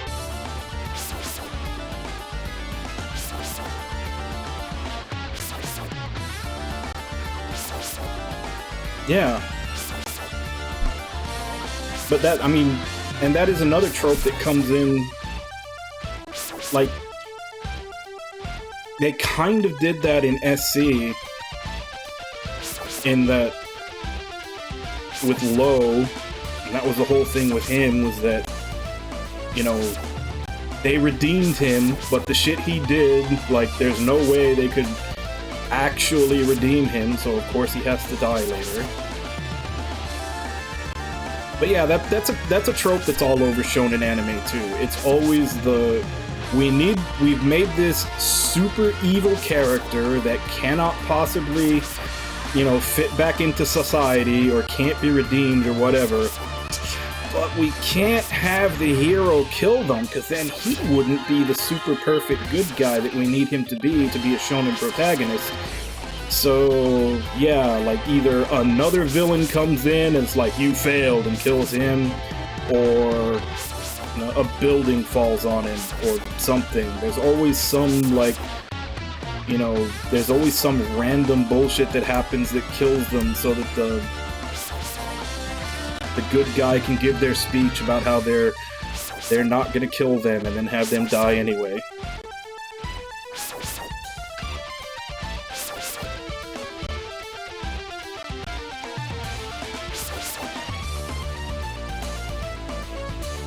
Yeah, so I remember bringing that up during Xenoblade during a certain scene.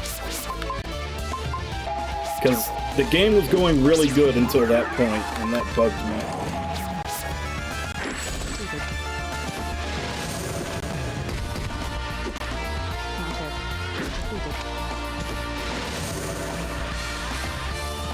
Yeah, the first Xenoblade. Metal Face.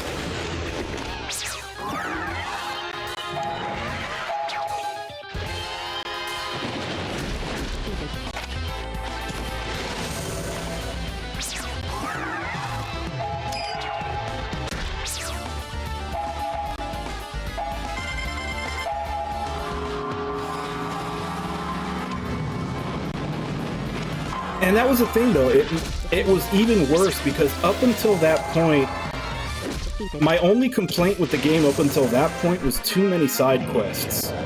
And too many side quests that, you know, weren't anything... like, they weren't anything substantial. It was just a whole lot of, bring me this, go kill that. That was my only complaint to the game up until that point. And then that happened, and I was like...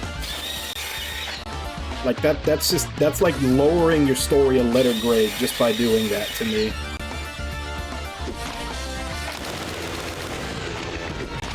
Counter.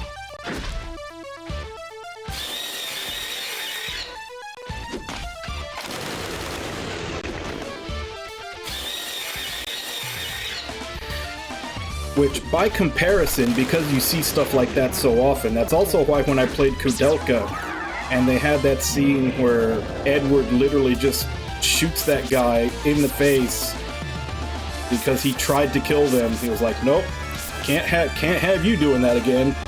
Shoots him right in the face. I was like, man, that's refreshing.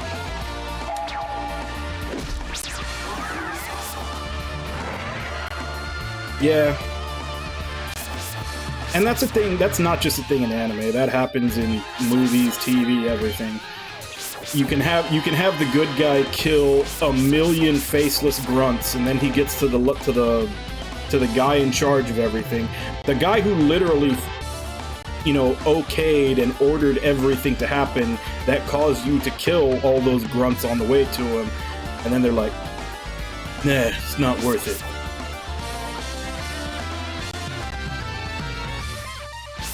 It's like, so you had no problem killing countless faceless mercenaries, but you don't want to kill the guy that actually made the call for everything?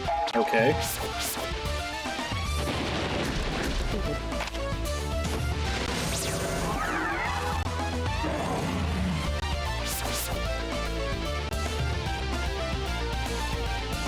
The original Roots, I don't know if there's ever been a remake of it or not.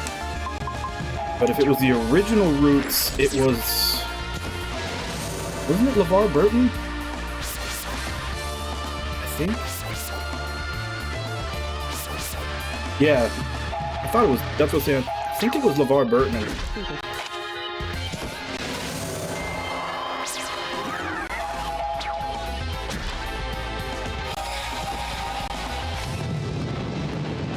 Yep. good old LeVar Burton, who escaped slavery, taught everybody to read, and then went to the future to be the engineer on a starship.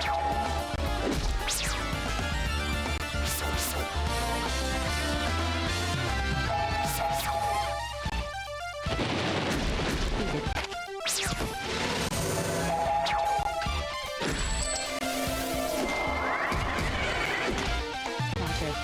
Critical. Defeated.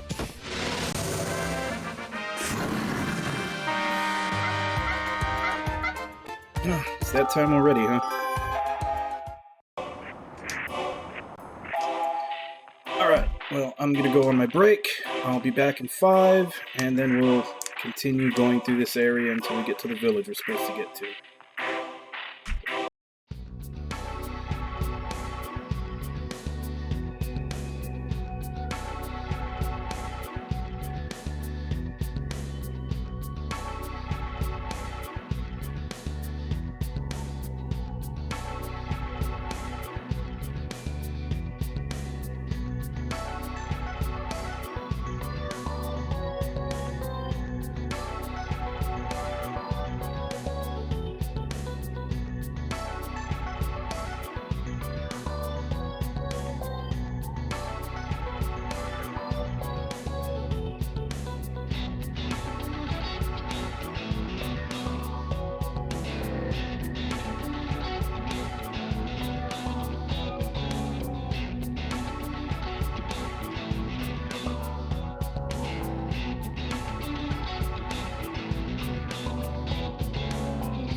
Hey, Orenji, how you doing?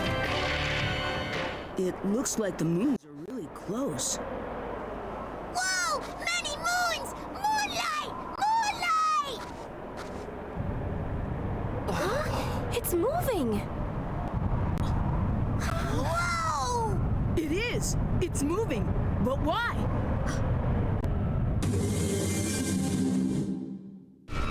What the fuck? This way!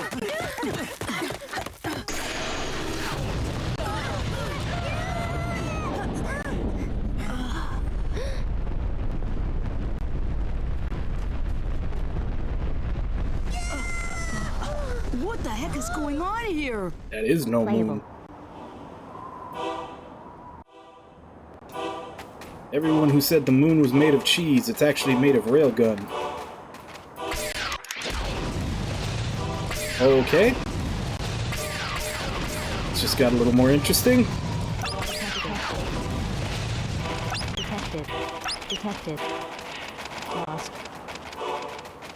Lost. Lost. Detected. Lost. Item. Detected. Detected. Detected. Item. I wonder if it'll happen in battle.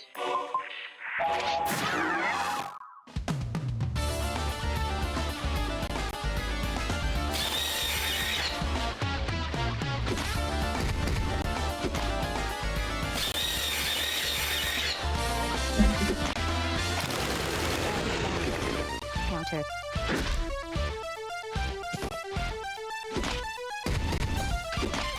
Counter.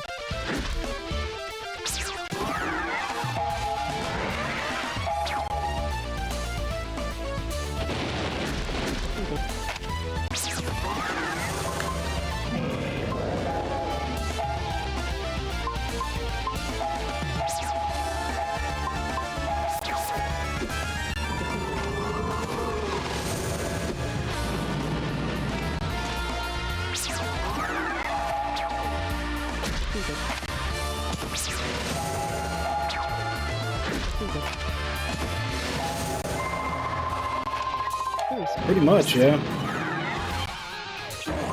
I think it's supposed to do the stink status effect.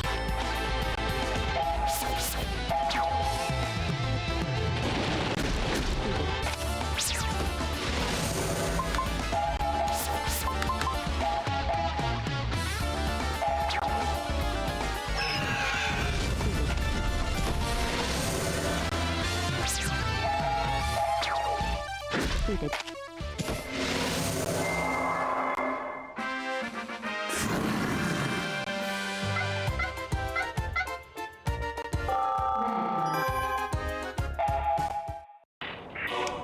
Lost.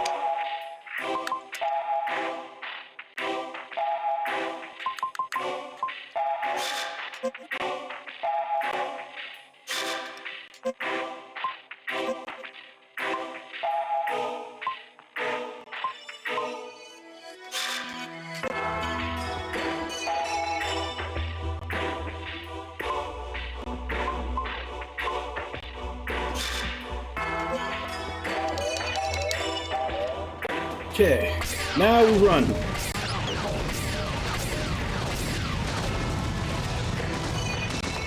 Detected. Lost. Lost.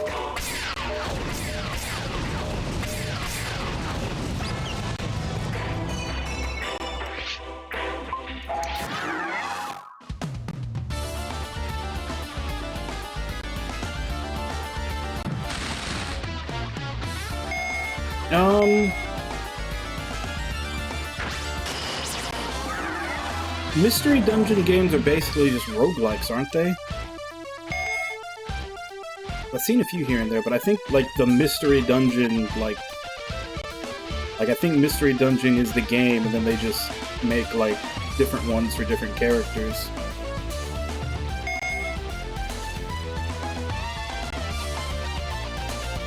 Yeah. I don't think I've actually... I mean, I played roguelikes like that before, like Hide Glide and all those. I don't think I've ever played any of the actual Mystery Dungeon games. But I guess I kind of know the game type, though.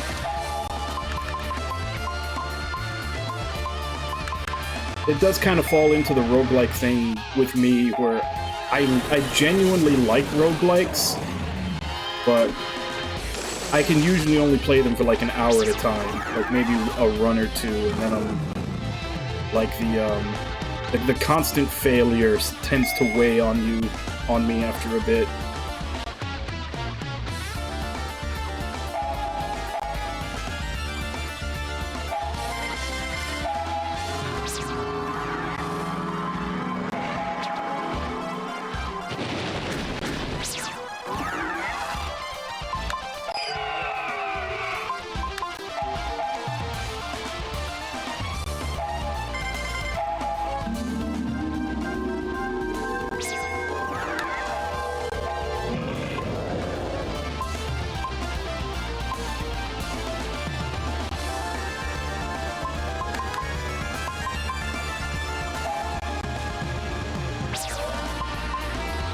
I actually need a bigger heal on her.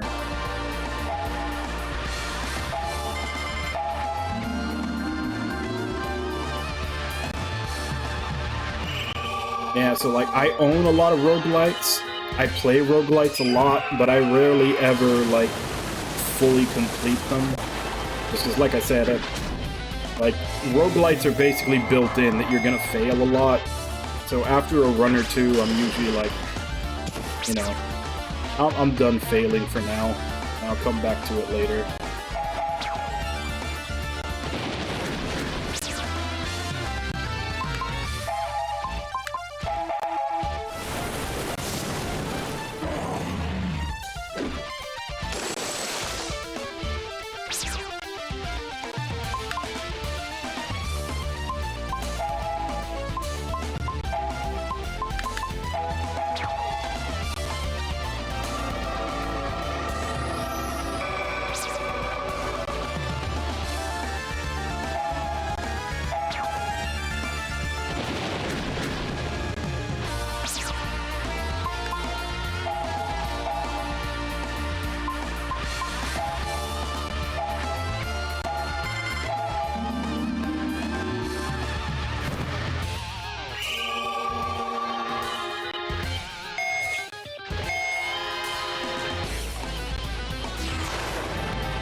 I'm still not 100% sure if these enemies in this area are just that much stronger, or my stats are just that much lower from switching from like a level 30-ish main class to like sub 10 on Generalist for everybody.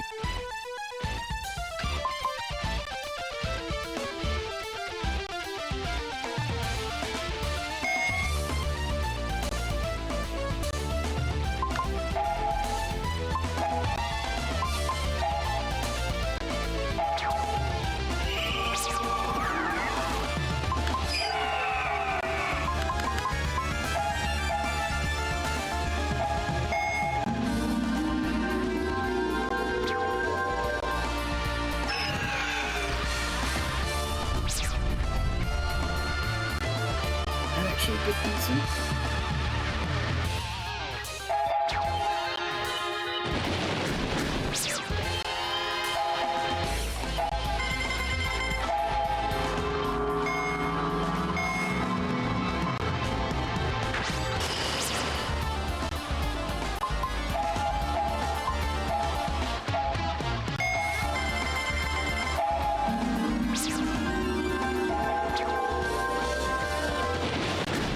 She has yet to steal anything from that thing.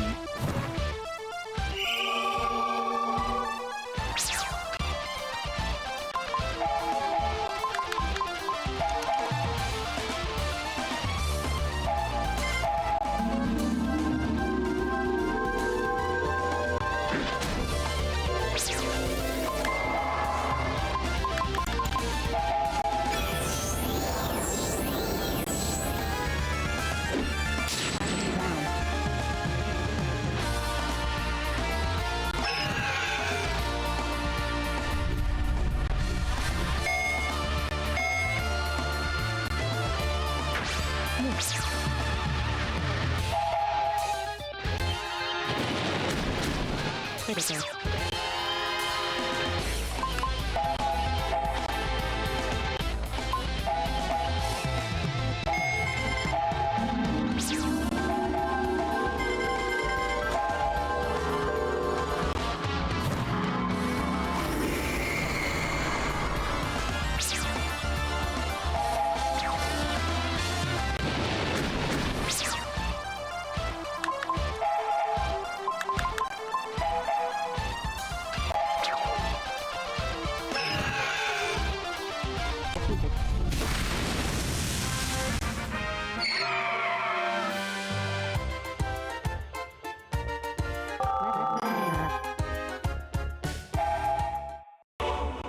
Treasure. Item.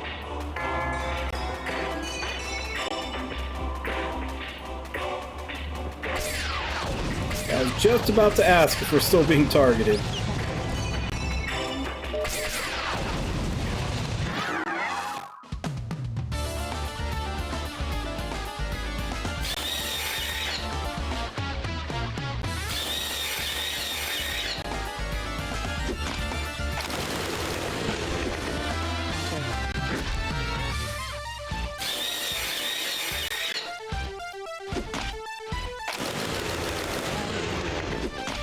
Counter.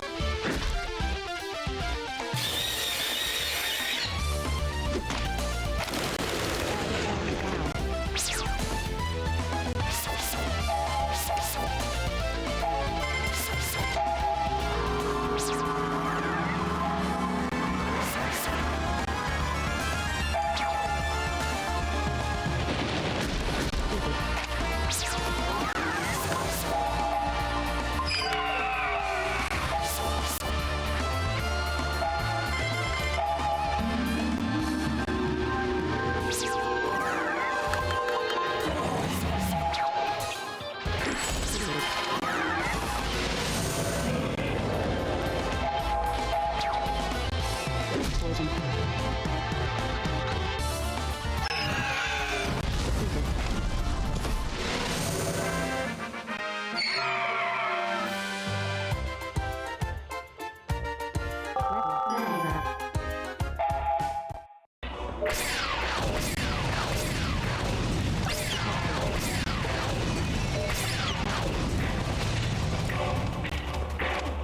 Lost.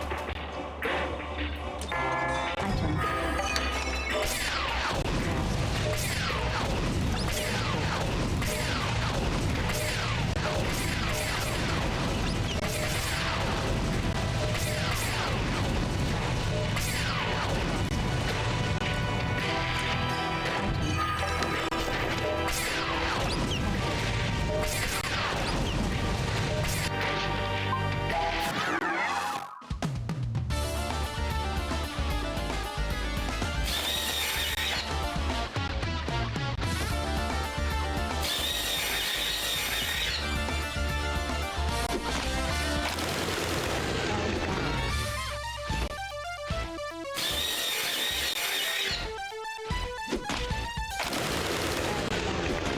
Counter.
It's nice to know that the explosion waits for me to open a chest.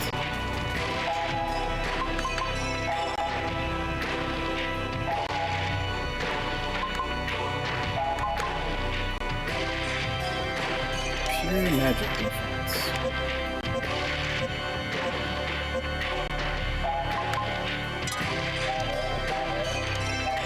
Lost. We gotta do something about this. Let's run for it. Piccolo, blow up the moon! Run!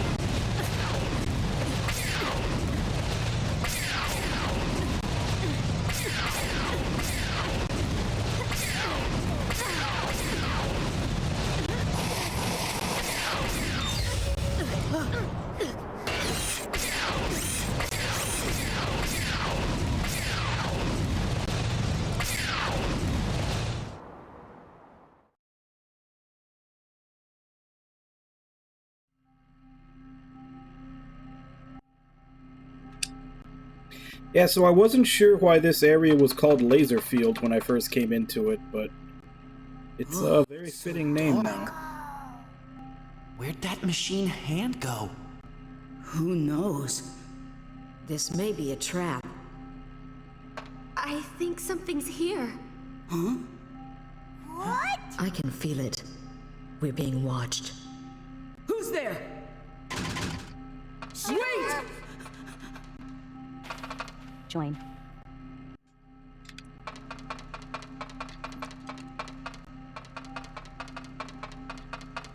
Searchable.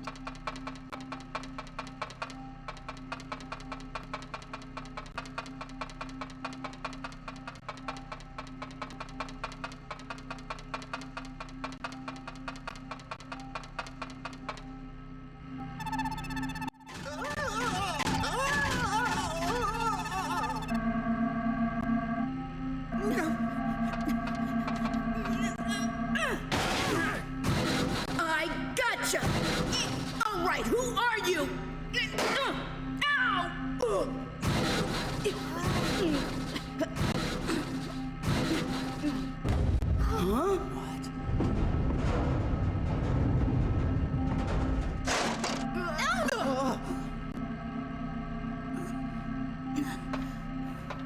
Huh?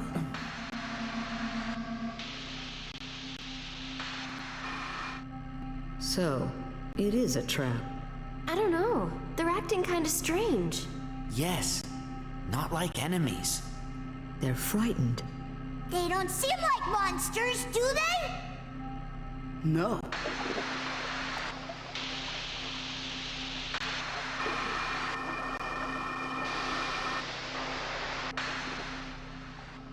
So, what's going on here? We are glad you are safe. Are you the one that helped us out? That is our job, helping people. Your job? We are servants created in the age of the magic civilization that flourished here long ago. We have no intention of harming you. We have no intention of harming you either. We only came here to destroy the machines of war in the ancient ruins. Thanks for saving our hides back there.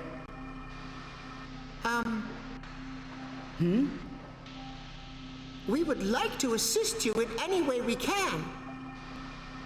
Huh? We have not had the opportunity to serve in ages, so if you please... Really? Oh, sure. That'd be great. Bring it on! Did everyone hear that? It's been a long time, but we'll show our hospitality.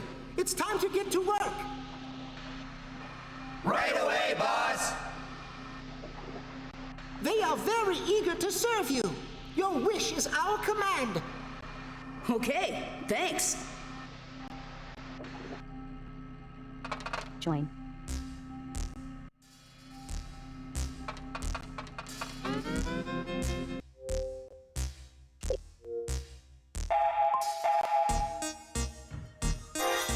Hey Renji, how you doing?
That's the same symbol on all of Nene's stuff. So... And they also kind of look a lot like Nene's robots. So the question is, did he steal them, or did these escape from him?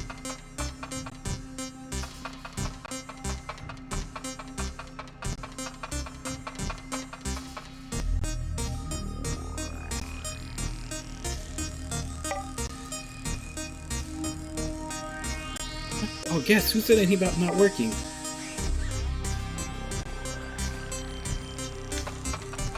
Welcome back, Nami.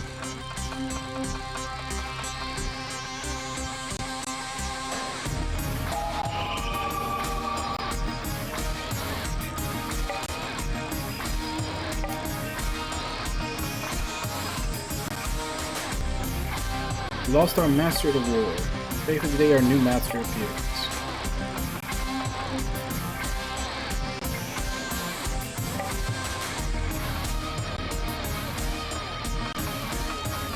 Where did the one that was off crying in the corner run off to?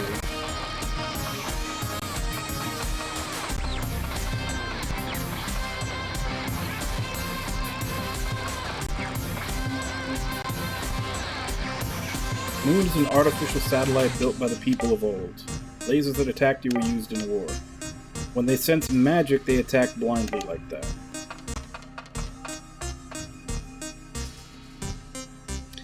Ancient civilization very rich, magic and machinery fostered each other's growth. They merged, we too owe our existence to that civilization.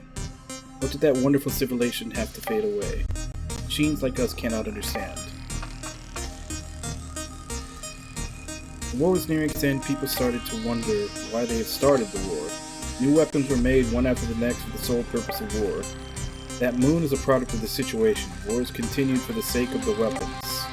The end of the ancients may have been unavoidable.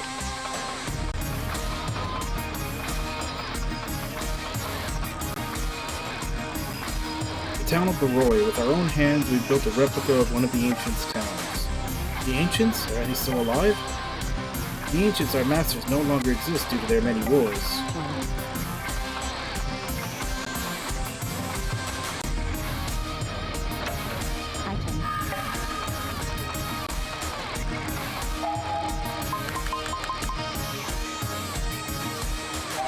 Now everybody's at the same level.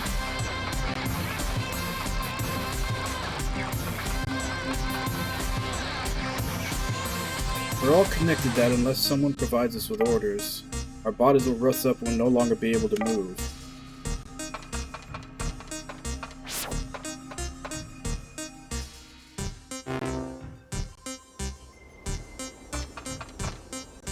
Nothing.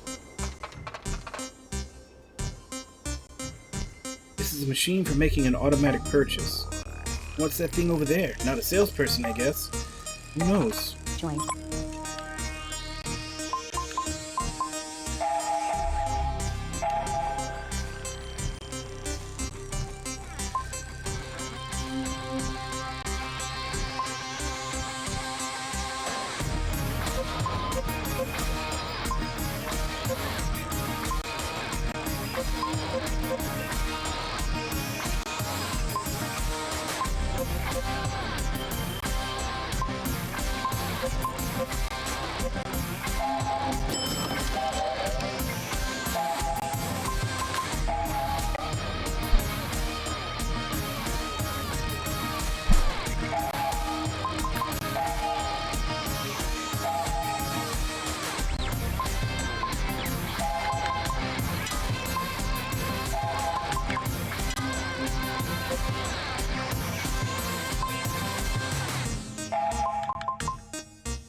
Crap, I'm broke.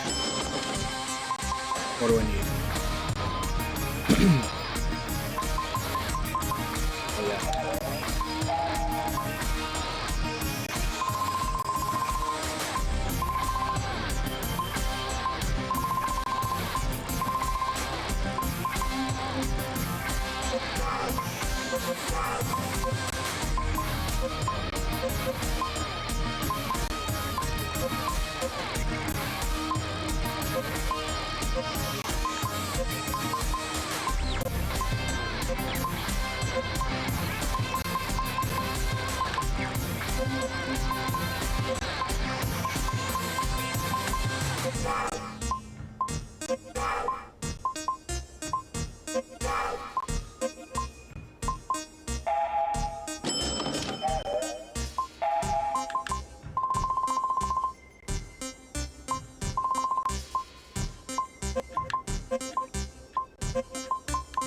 Portrait of a Machine, Part 11.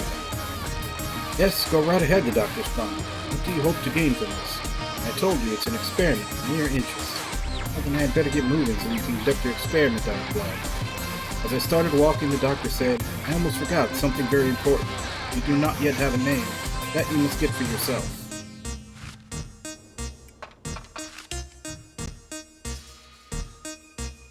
It seemed that, without a name, others would have no way to identify me as an individual. Still, I would always be a machine. Even taking on a name would be nothing but an experiment, but for the time being my objective was to acquire a name.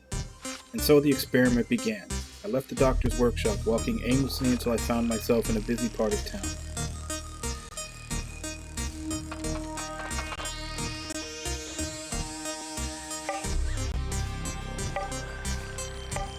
Join.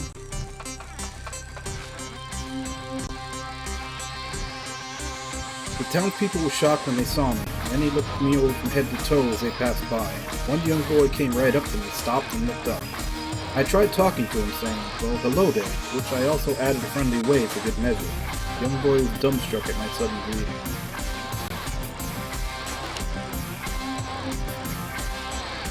He can talk? And the boy was so surprised his voice cracked. But it wasn't only him. The other townspeople were astonished to see a human-like machine. Some even rushed over to make sure the voice they had just heard was real. Say that again. Was that really you who spoke? Asked one man as he came up to me. He introduced himself as a newspaper reporter.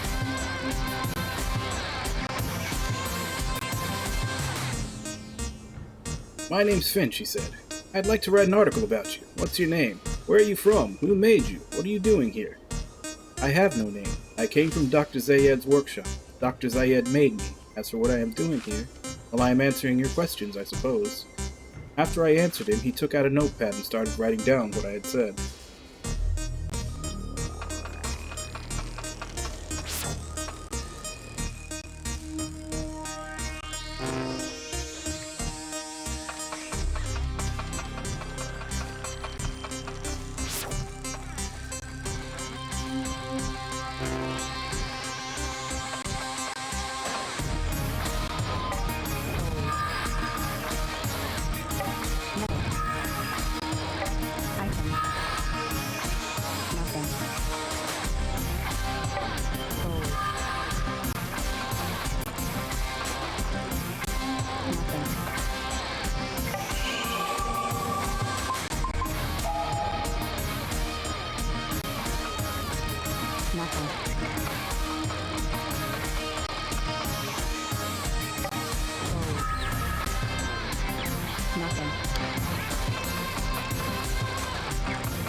Gold.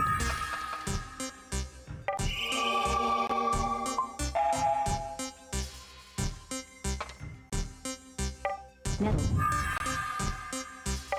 Gold. Nothing. Nothing.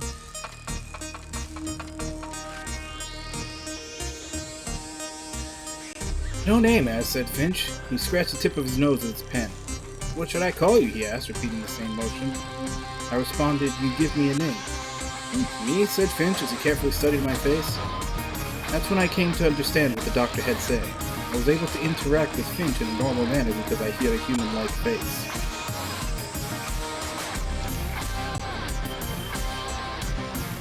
The doctor did tell me to go find the name, I said.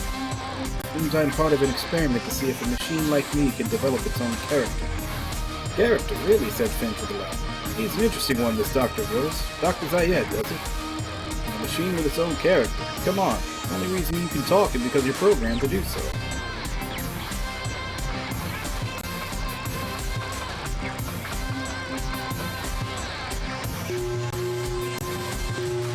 I'm wondering what item or ability I need to start opening those chests.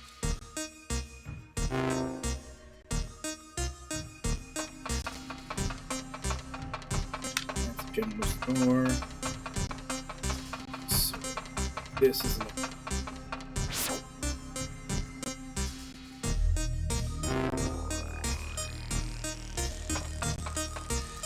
Nothing.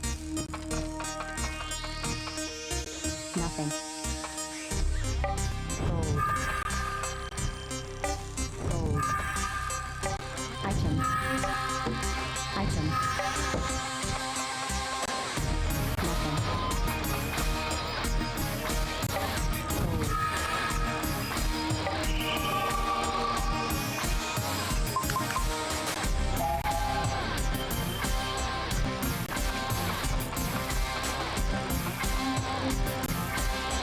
all those who live here, I was one of the first made. I can be remodeled to look like the newer one, but this is how I looked when my master left. I'll continue to wait at the house by the temple. Nothing. Nothing.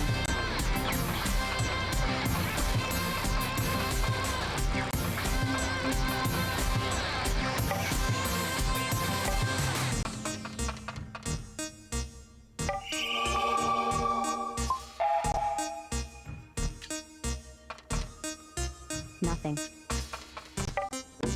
Item. Nothing.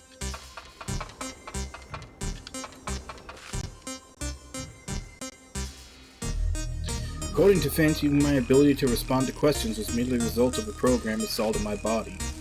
He also said the idea of me developing my own character was preposterous. It was all a product of my processing power that could rapidly respond to any situation. So then, I can't develop my own character. How could you? You're a machine, he replied.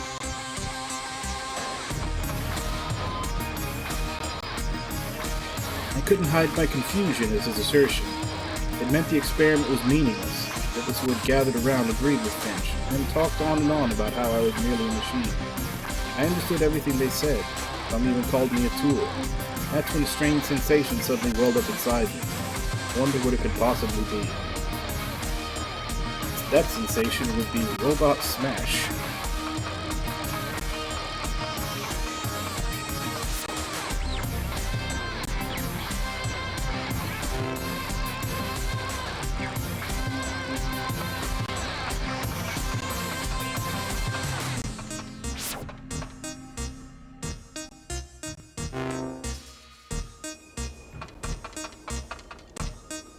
Nothing.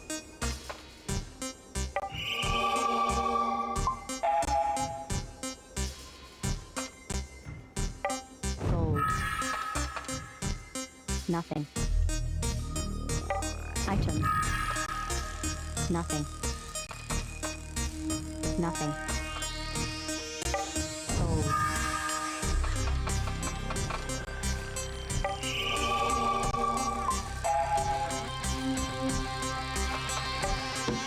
Item. Nothing.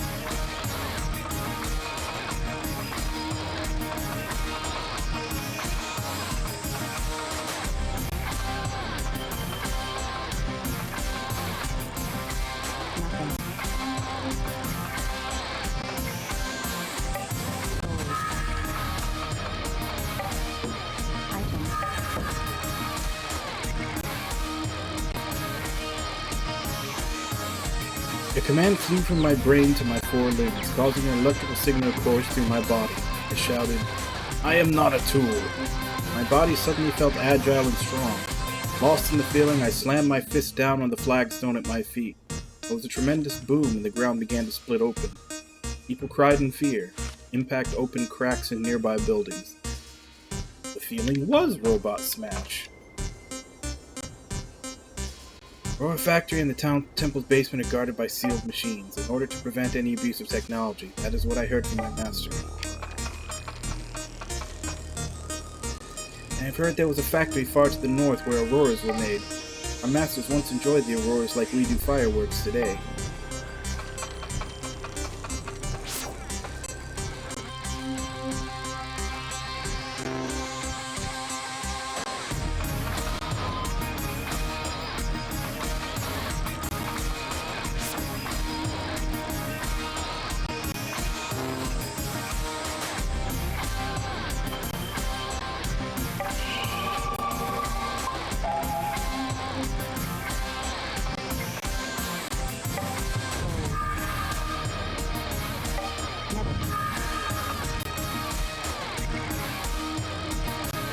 Amid the chaotic scene, no one was more shocked at my destructive power than I.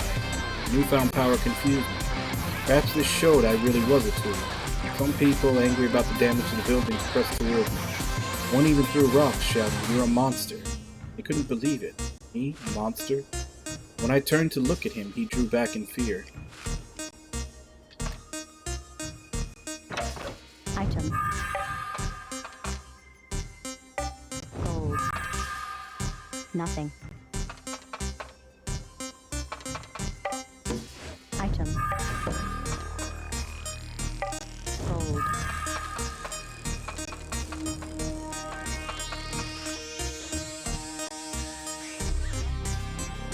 Soon, rocks were being hurled at me from all sides.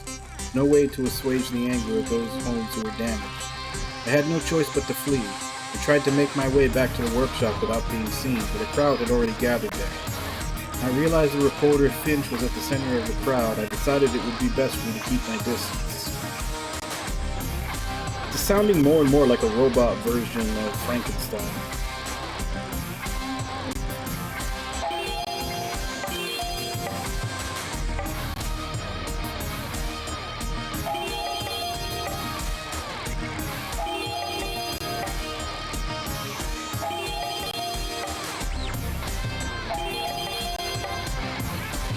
How many medicines do I have? 39.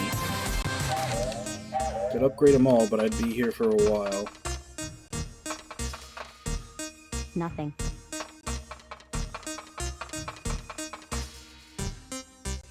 Metal. Nothing. Nothing. Metal. Nothing. Gold. Gold. Nothing. Item.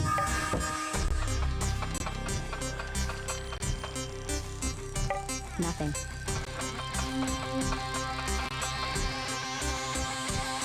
This is a repair garage just for mecha robots. We work hard to offer the best in tuners. The repairs appear to be difficult. Where were you manufactured? Seem more advanced than any of our other customers, even for our four most challenging repair jobs. Afraid I can't help you. Terribly sorry.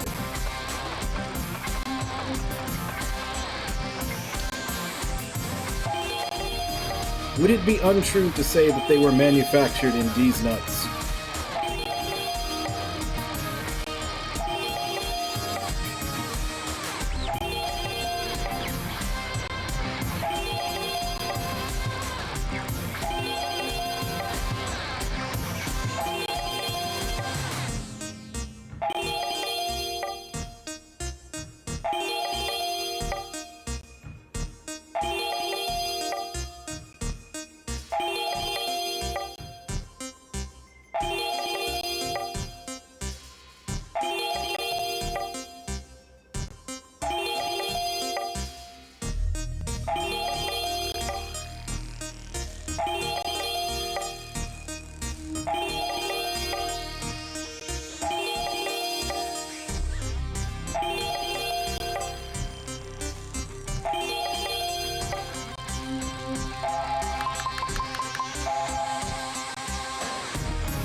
there.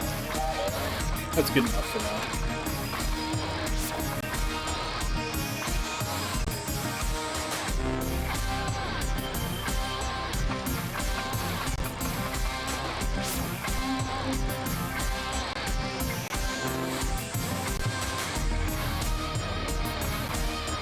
Oh, there's a lot of books in here.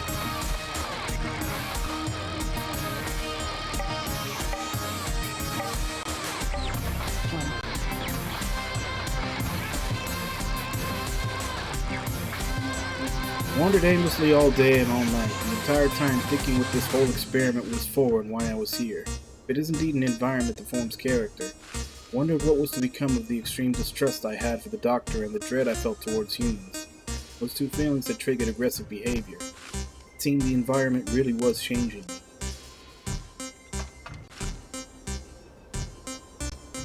Suddenly I heard someone say, "Hey you, come over here." I looked towards the voice and saw a woman in the back alley. Her name was Katrina and she'd led me to her home. I was concerned and asked her, "Aren't you afraid of me?" She turned to me with a serious look on her face and said, "You're not exactly what I thought you would be."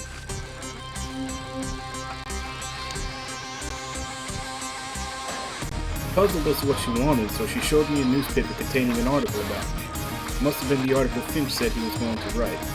He gave me the quote of the doctor saying, "It is an experiment," the same thing he had told me. The article was quite negative and its headline read, "Strange Monster Appeared." I couldn't argue with the strange part, but monster?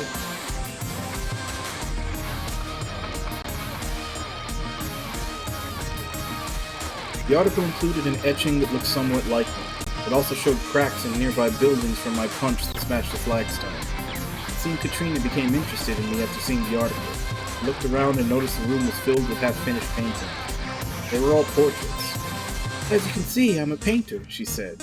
"I paint people's portraits for a living."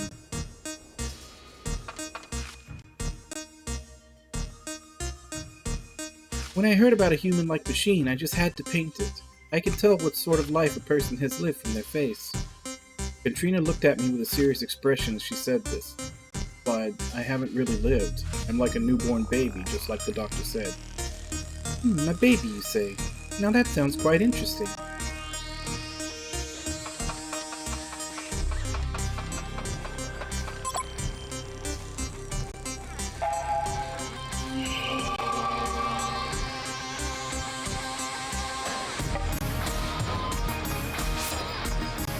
I think that's all the normal buildings.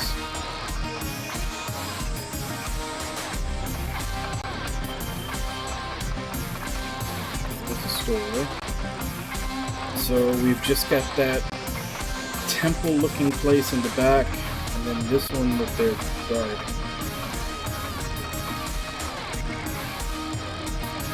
Doors are currently rusted over and they cannot be opened. Cleaning work should be done shortly, so please wait for it. The temple-looking place it is.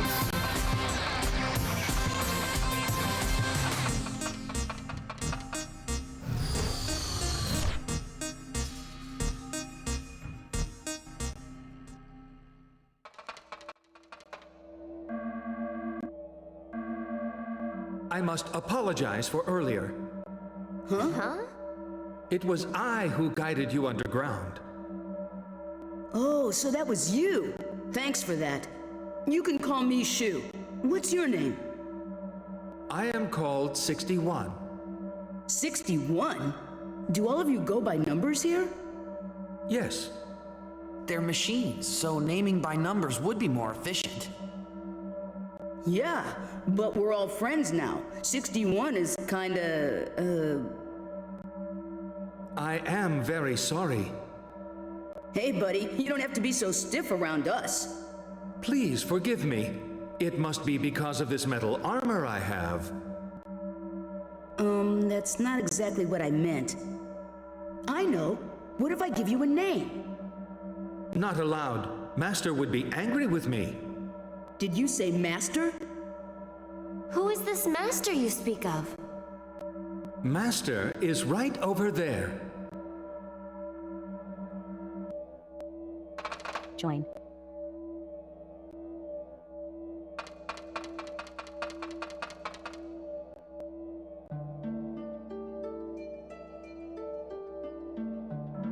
This is our master. This is? Yes. However, our master has not visited us for 10,000 years. 10,000 years? Yes, that is correct. We are waiting for a new master to appear here. If your ancient creators were wiped out by war, I really don't think a new master will show up. So why are you waiting then? Because waiting is also one of our jobs. I feel kind of sorry for them. 61. 35? Who gave you permission to bring visitors here? Please forgive me. I was just explaining to our young visitors about our master. Is that something the visitors must know? Hey, cut him some slack. He just told us because we asked. This is where we will welcome our master. Guests are not allowed entry without authorization. What the? Hey, cut it out!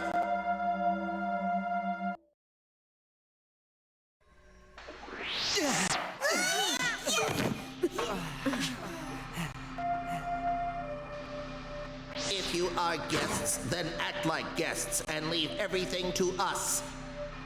What's your problem? You've got a bad attitude. Please understand that rules are rules. Goodbye. Man, what a jerk! Mara hates him! I am so sorry. Please forgive 35. Not very pleasant, is he? We are all the same when we are first activated, but our personalities change according to the masters we serve, the effects of our own programming, and the work and circumstances we encounter. It's the same with people. 60 must have had a kind master. He's 61, Maru. Oh yeah! What a pain in the butt. You guys should have real names. You are Yusato, because you're the nice one. And the mean robot will call Hineto. That's perfect. Yasato? Hineto? Those are dumb names. Yasato. Is that my new name? Yep. You like it?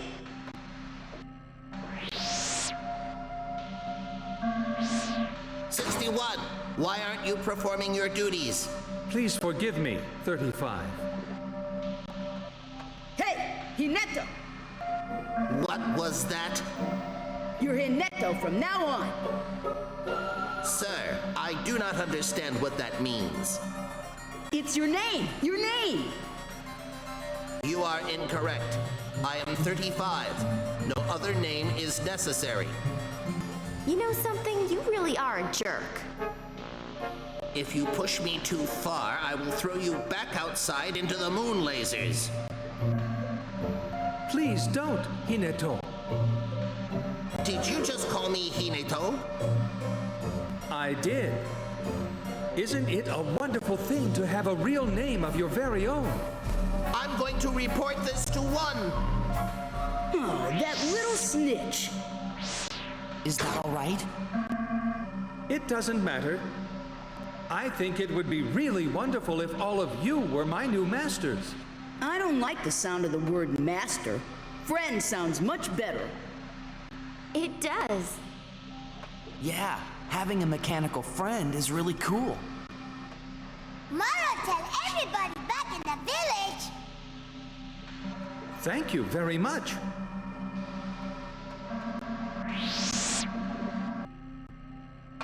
Join.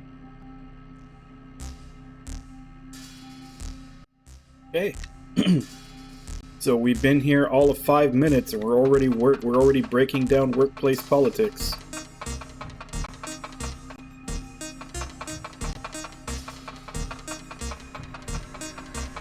Isn't blocked anymore.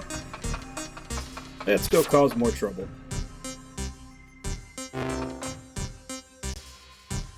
What is this place? A barrier? It seems to be mecha robos in the wall. You need to remove the barrier to open the gate. how do we remove the barrier? The means to remove the barrier is sealed in the basement of the temple. But it cannot be operated without our master's magical powers. Magical powers? We may be able to use our magical powers. Let's try that. Let's go to the temple basement.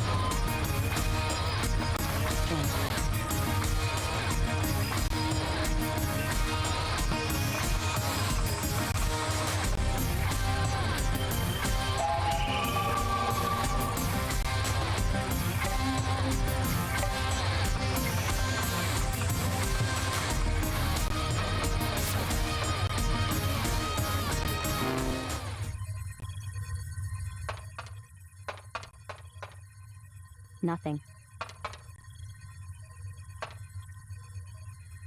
Cold. Nothing. Nothing. Cold. Nothing.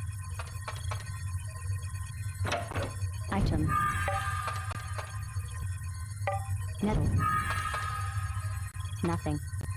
Nothing. Cold.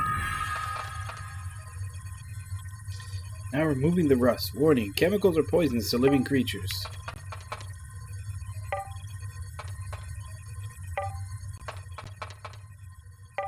Cold. Nothing. Metal.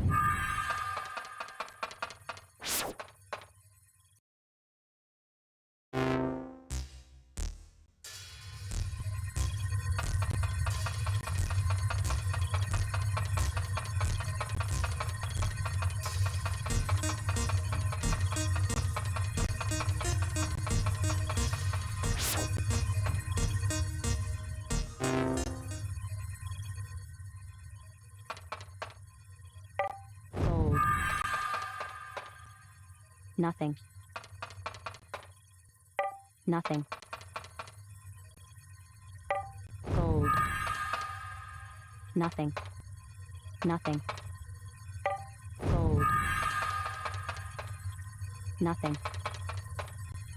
Nothing. Cold. Cold. Item. Nothing. Metal. How good of you to have come. Please allow us to assist you.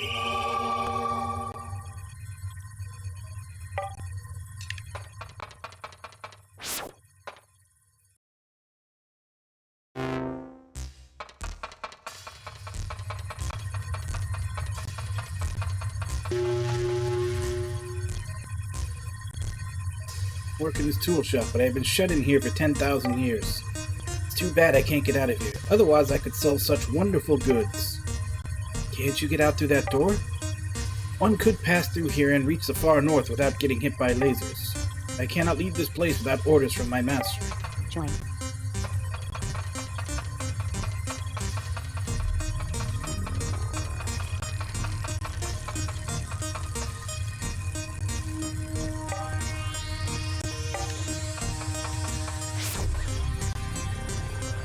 Alright, let's go magical power the basement. 35. You're hitting that door, yeah. What are you nosing around for?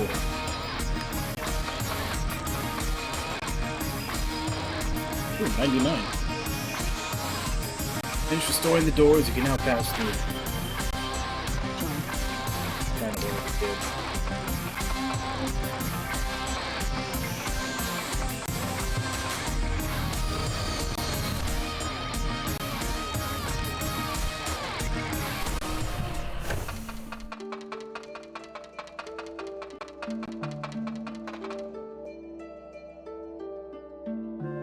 Or Mecha Robo. It is, it really is. Look at that mark there. Nene, you better be careful. Join.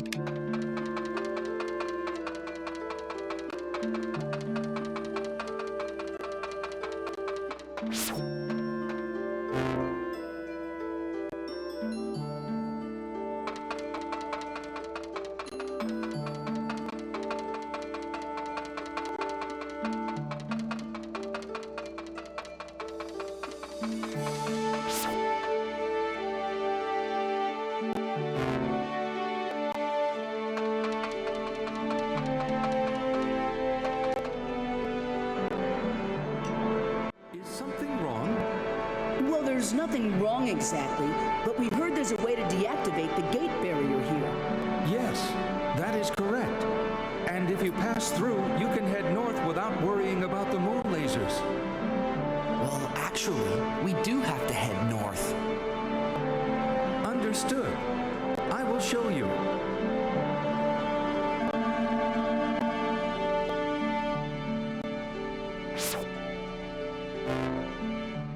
Join.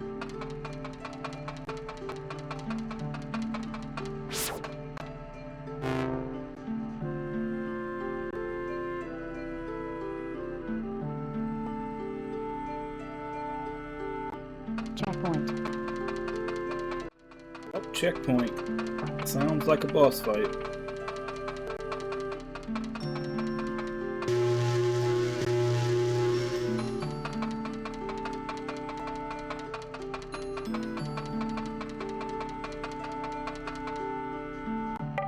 Hold. Nothing. Nothing.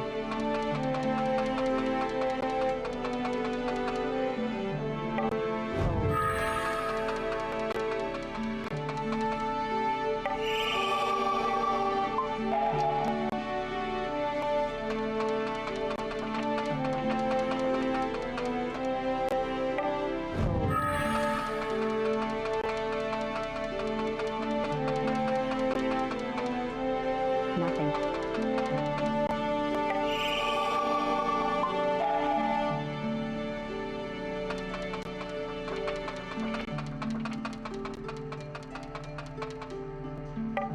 Hold.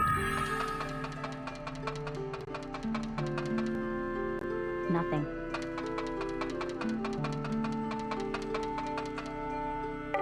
Hold.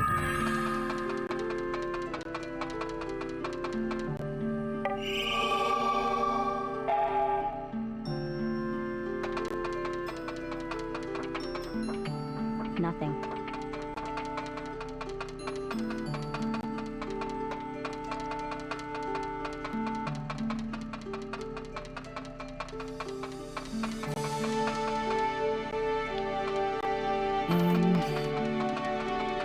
What happens?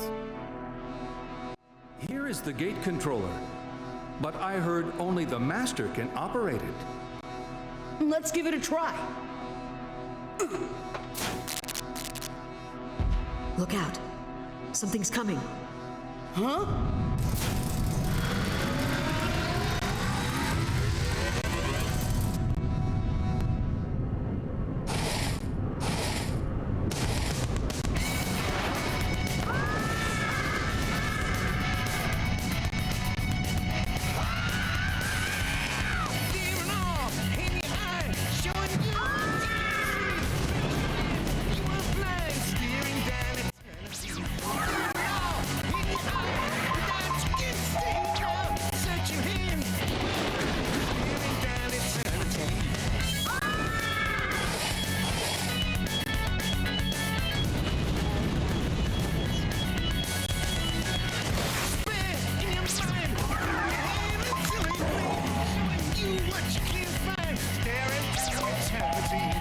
I'm gonna take a wild guess and say maybe water against the blazing Karen.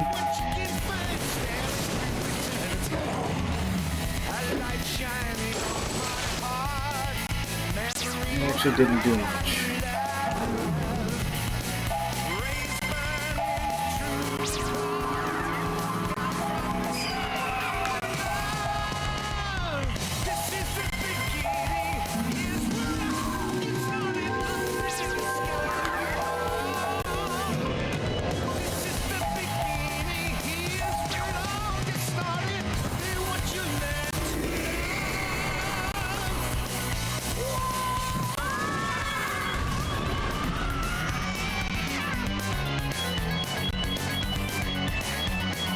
I thought the flames had weakened a bit.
More water, he says.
I'm guessing stopping their charged attacks doesn't work on bosses.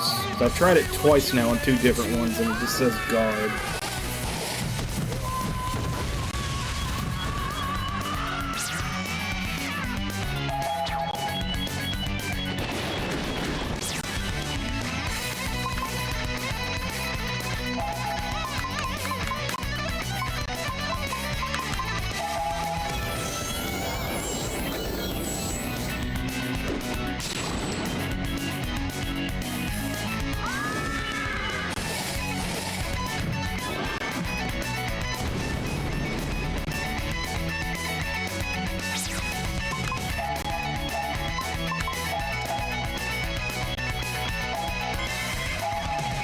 Damn, I'm too far.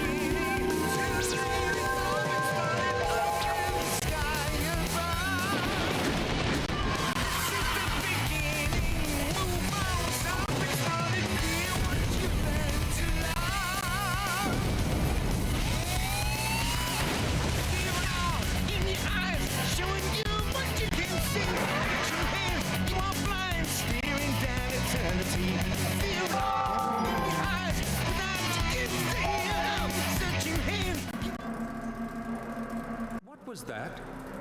I'm not really sure. I think we can operate the ancient machine now. All we have to do is this. Wow! Amazing! Could it be that you are...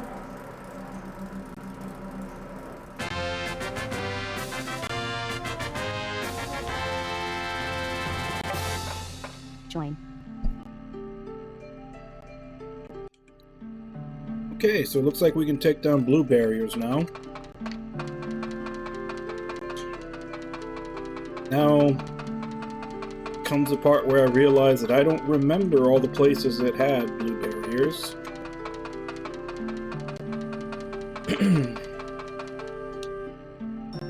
But I also know that there were also several other colors. So it might be worth it to wait until I have several more devices and then start scouring the world.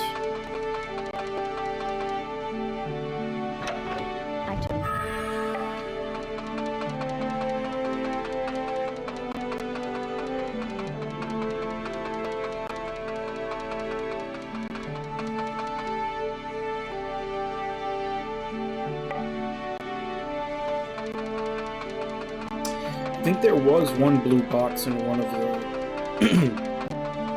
of the houses inside here, though.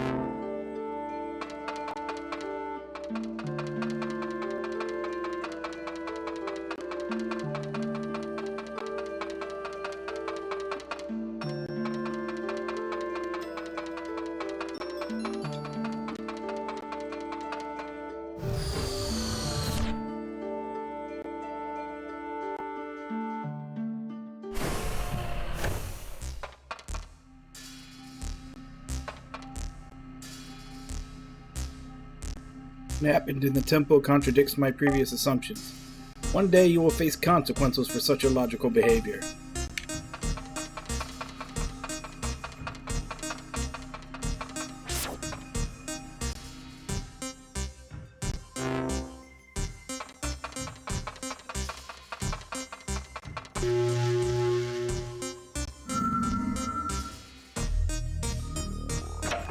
Item.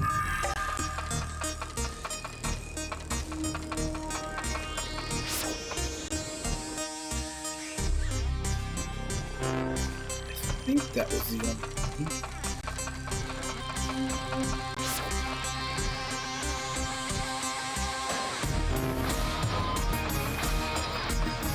Oh, it's not.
Alright, and then like everything inside this room was behind a blue barrier.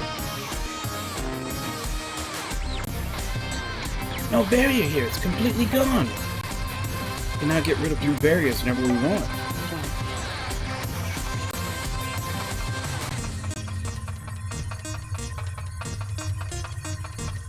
So where was that guy that was stuck behind here? I cannot go outside because you removed the barrier. Now I can finally open up an item shop. Please stop by.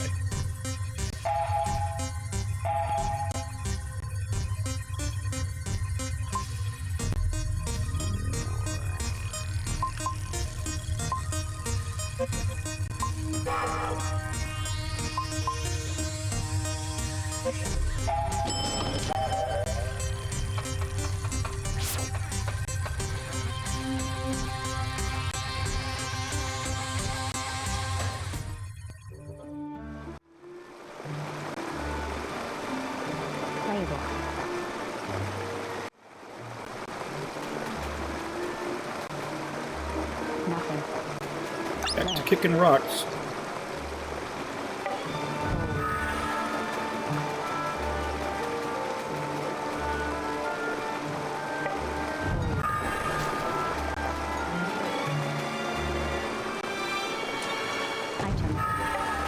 detected.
Nothing.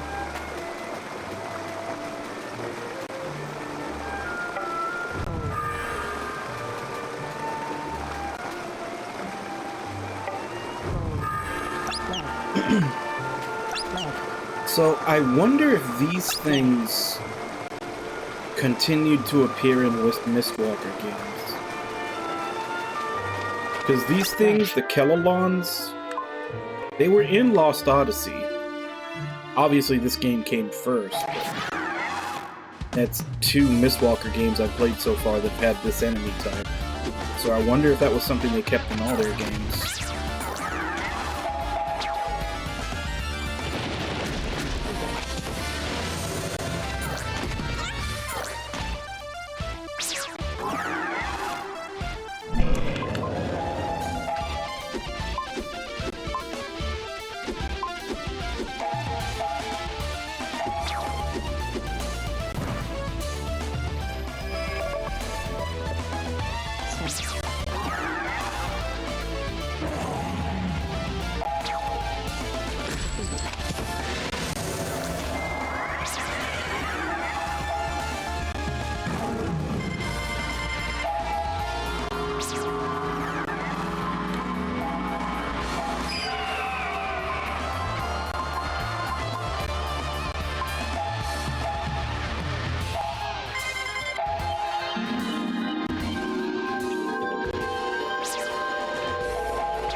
just cured that.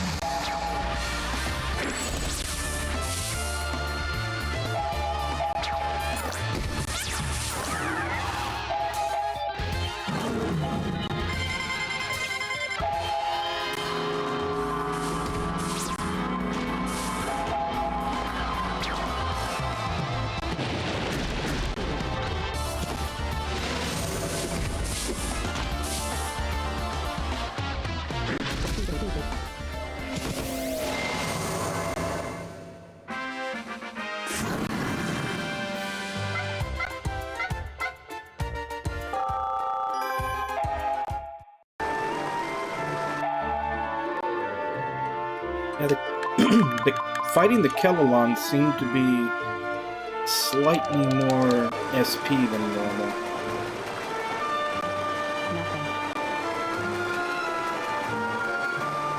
Which I guess explains why they run as soon as they see you.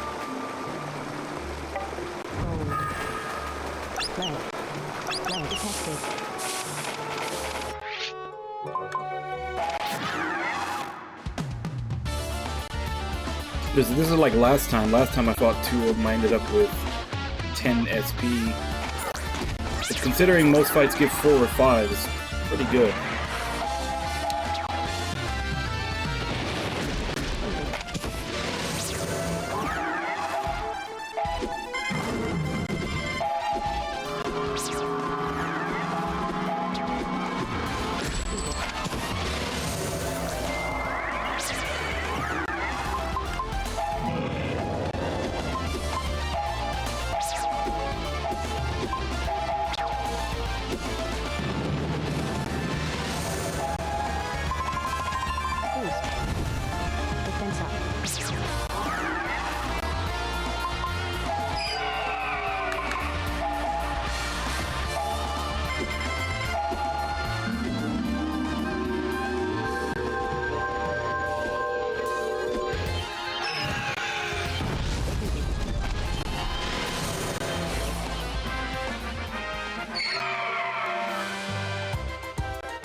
New skill.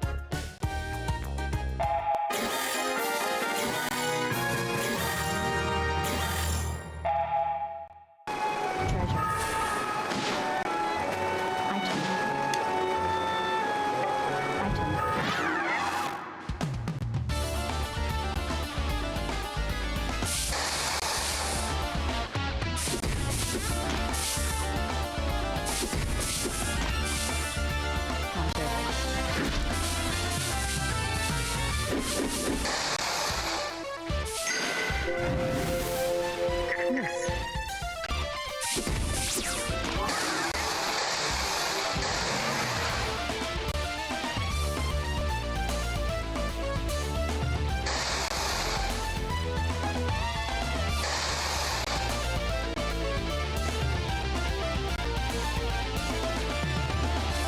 I swear, just staring at what you put in there, Nami, that almost by itself looks like a slice of life anime. Like an opening for one.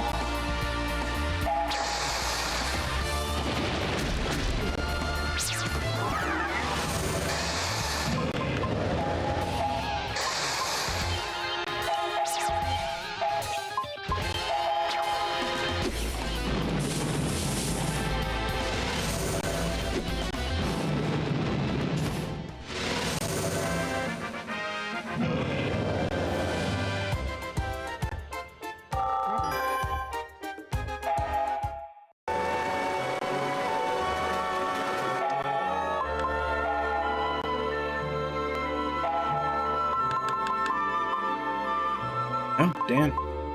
It's actually part of skills to equip.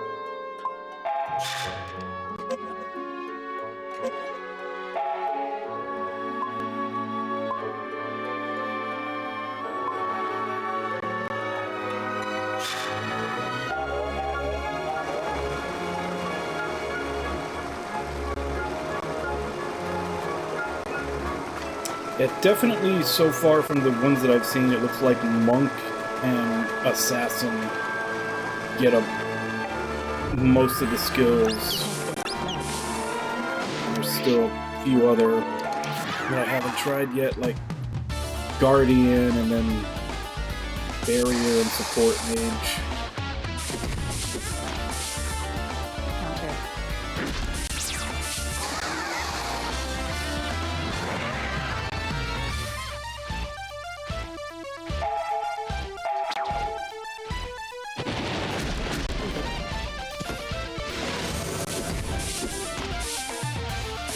And Webon, what you put in, mostly just due to the fact that I use Twitch on dark mode. Looks like a disembodied head and a hand waving around.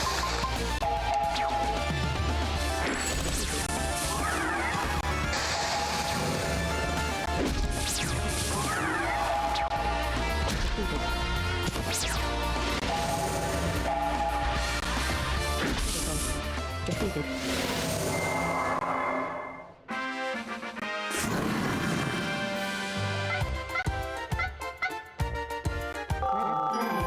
New skill.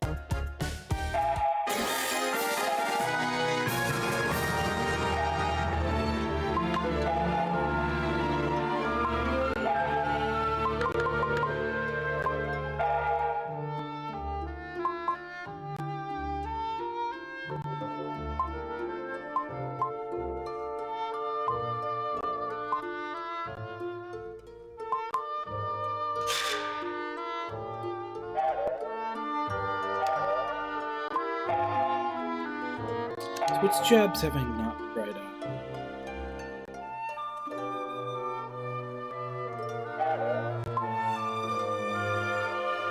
Barrier Mage, Support Mage, Guardian. I think that's it.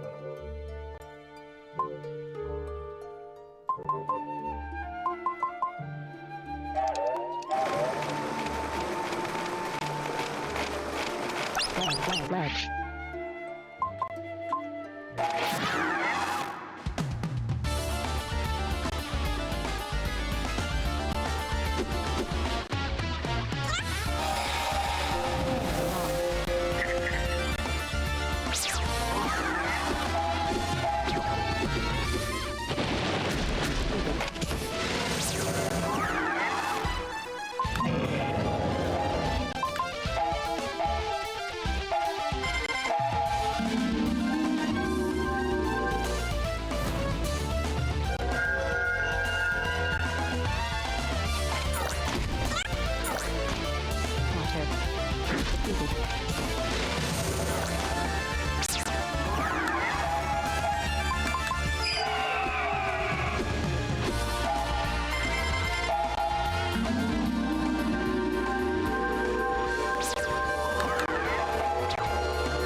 Defense up.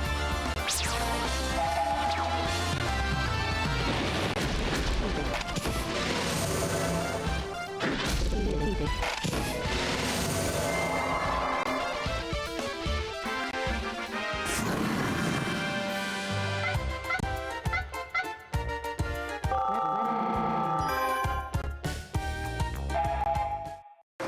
Treasure. Leg. Item.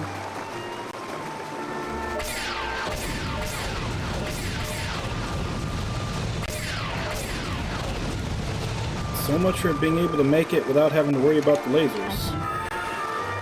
It's like there's still some parts where they can target me.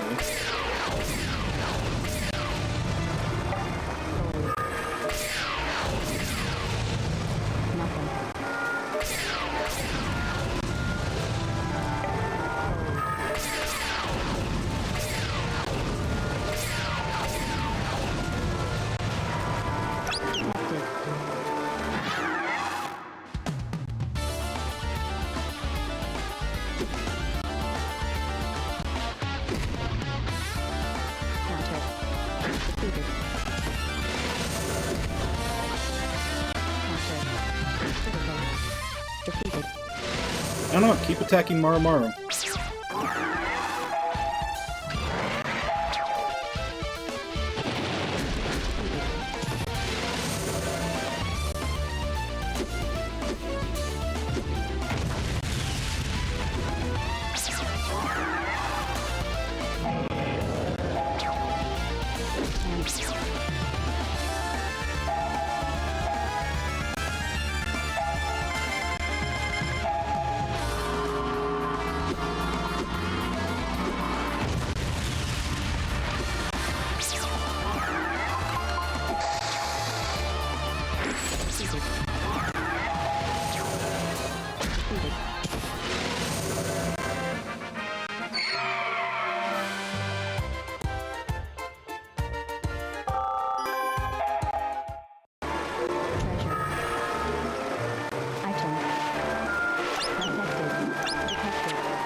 A million enemies just popping up in front of me.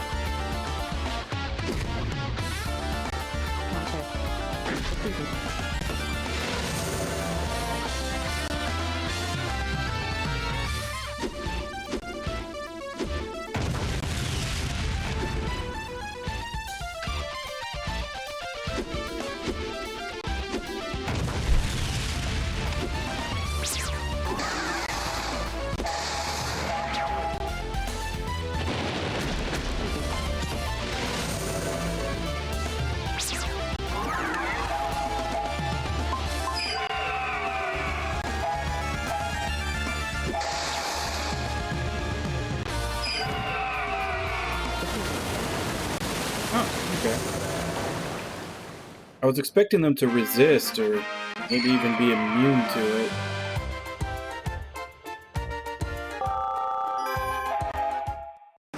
But that's the only thing I had that could hit them all, since they're flying. Ground wouldn't do it.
Hey, Kyoko. It's going pretty good.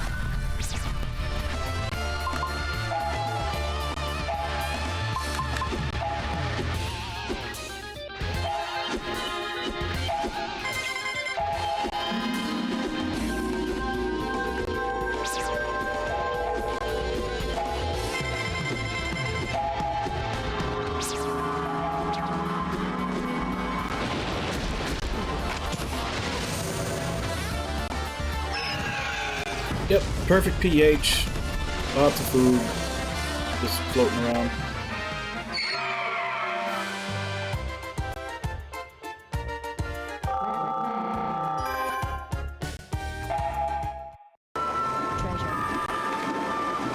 Holy crap. That was a lot of death animations.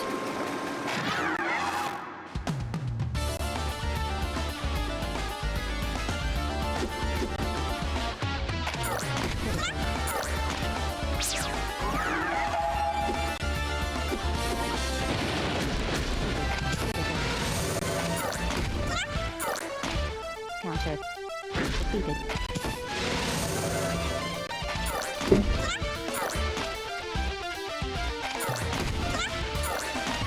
Counter. Defeated.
Definitely don't mind fighting these guys. They're worth quite a bit more SP than all the other enemies around.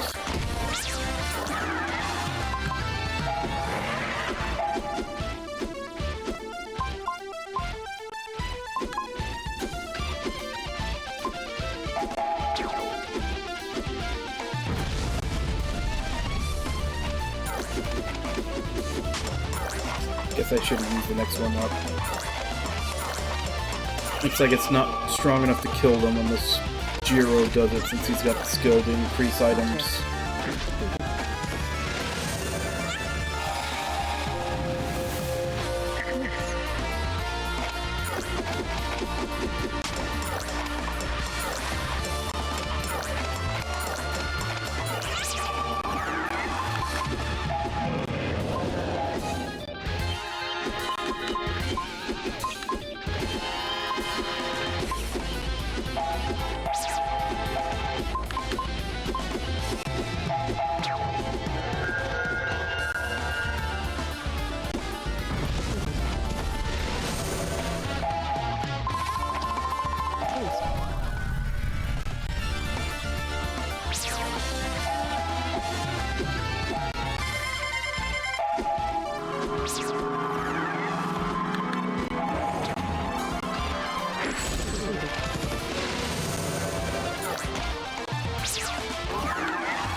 I'm not sure I have enough.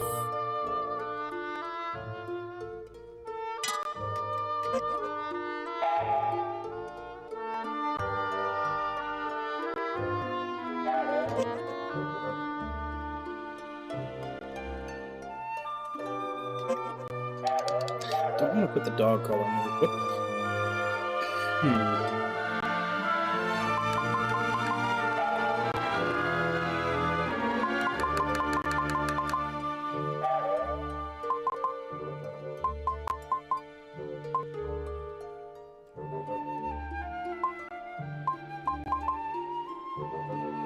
Lost.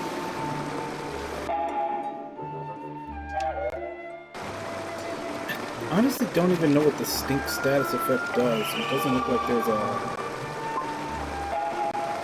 help or tutorial like compendium in here.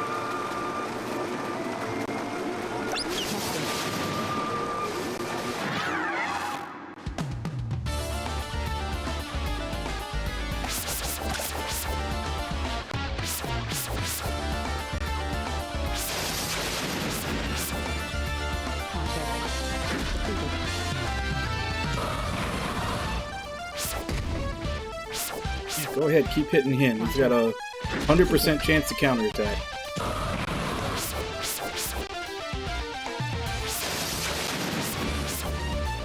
Counter.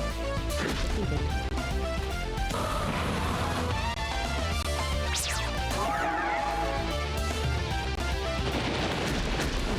Critical.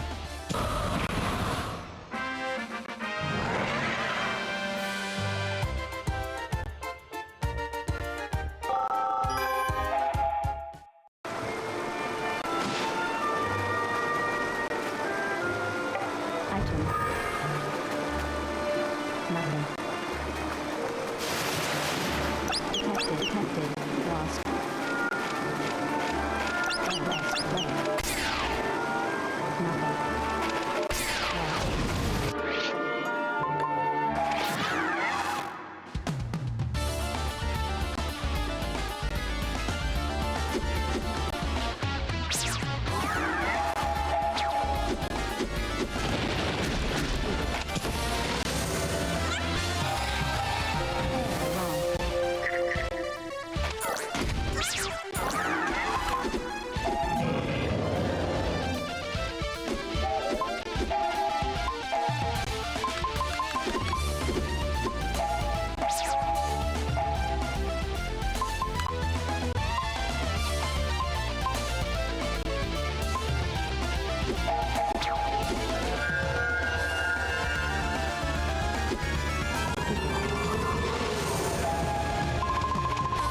Weapon.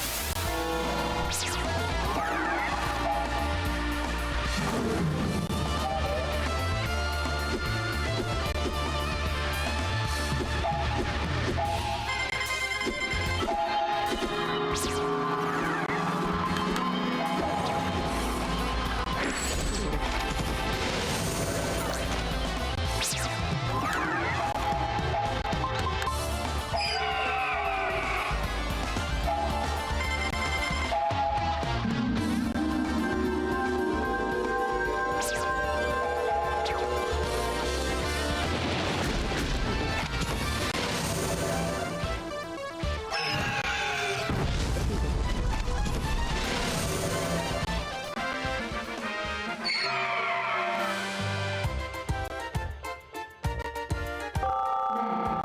You're still.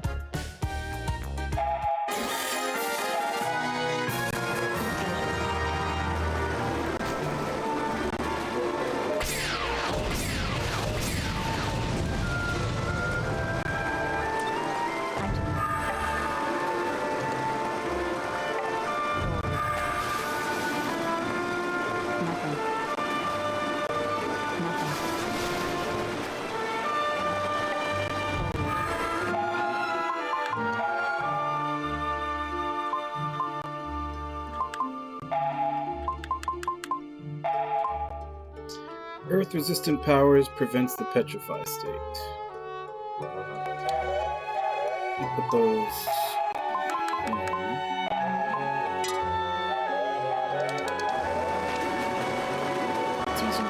roll.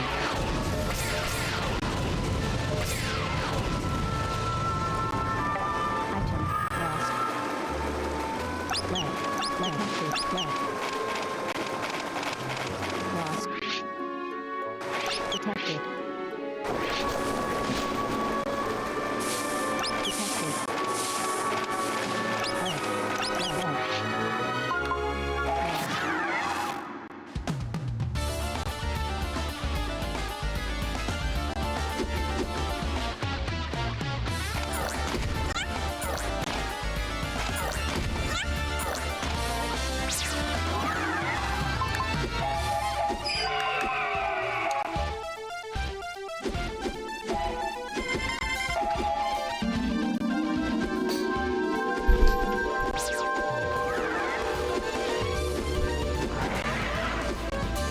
Josie, it's amazing how you know exactly when it's quitting time.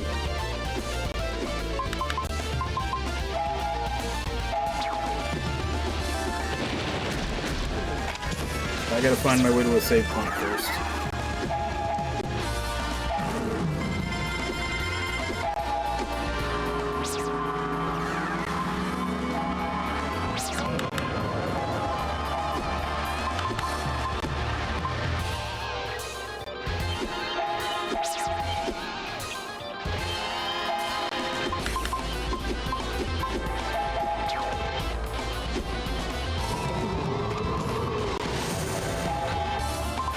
Yeah, I've already added the boss battle theme to mine.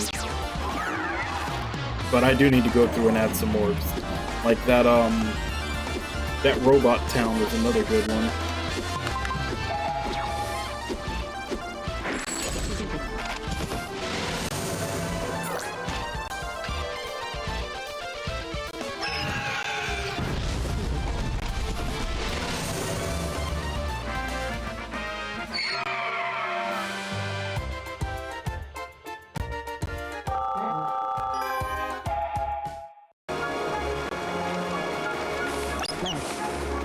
Here we go. Okay, Josie. I can quit now. I can give you all the attention you want. Needy kitty.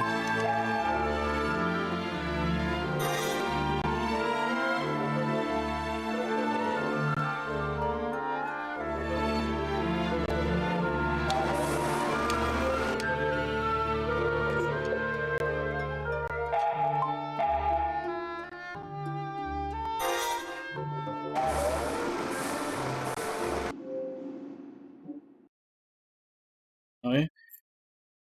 You enjoying it? Is it like, have you played other Thief games, or is that your first one?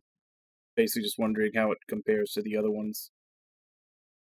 Not that I've played any. But yeah, this is where we're going to be stopping for today. Probably not even done with that dungeon. I think I'm going to have to go back and look. I think there might have been some more turns that I missed that might have some stuff. And that and killing Kellalons is a pretty good source of SP compared to other fights at this point in the game. So I don't have much of a problem going back in and scouring the dungeon a bit more if it means I get to fight more of them. And because I do want to level up the Generalist class for everybody as quick as possible, because it has the lowest stats across the board. It's got the best skills, that it lets you put on more accessories and have more skill slots, but the stats are terrible, so I'd rather get it out of the way and then have them started on another job where they can get better stats and learn more actual useful skills to put into all the extra skill slots they're getting from this.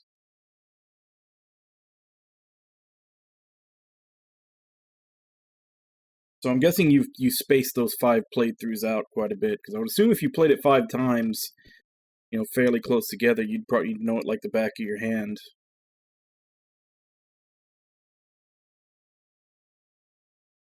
I guess let me go ahead and give call-outs, because Josie is demanding attention. If I don't hurry up, he's probably going to jump on me. So, Nami, Kyoko, Wabon, Ragna, Orenji, Invalid, War Panda,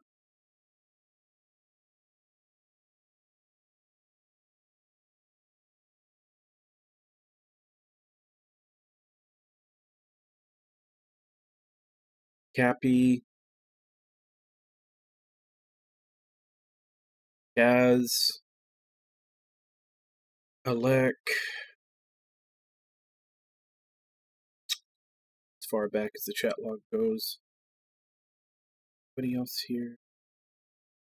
If anybody else, sorry if I forgot you, but that's as far back as the chat log goes. And the days run together, so it's not always easy to remember who was here what day. But thank you all for coming in and chatting with me while I play. Thank you to anybody else who has been lurking and watching. No, Josie. That's my cat.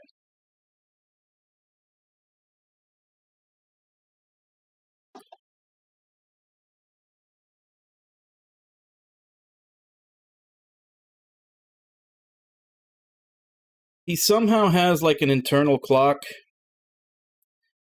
that, like, literally, like, right at, like, 5:59, 5:58, since I end at 6 a.m. my time, he, like, jumps up on the desk with me, demanding that I give him attention. He's like, stream's done, time to love me. But, yeah, so, as I said, thank you all for coming. We will continue this tomorrow, same time, 2 a.m. Central Standard Time. Check schedule below for what time that is in your area. As for right now, let me see if I can find someone to raid.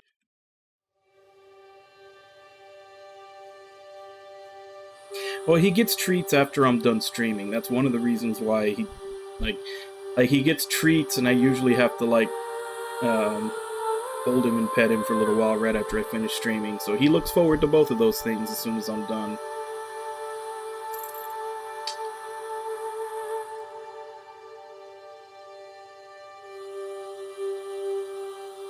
Alright. Who's on right now?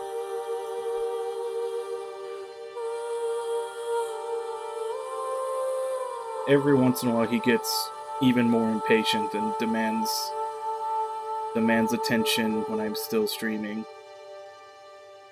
But he's gotten pretty good about waiting till I'm done.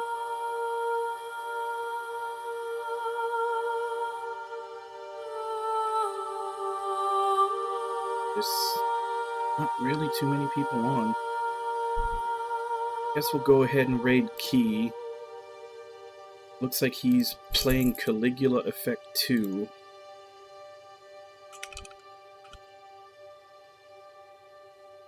As per usual, let's go ahead and jump in, say hi. Hope to see y'all next time, and until then. Bye-bye, everybody!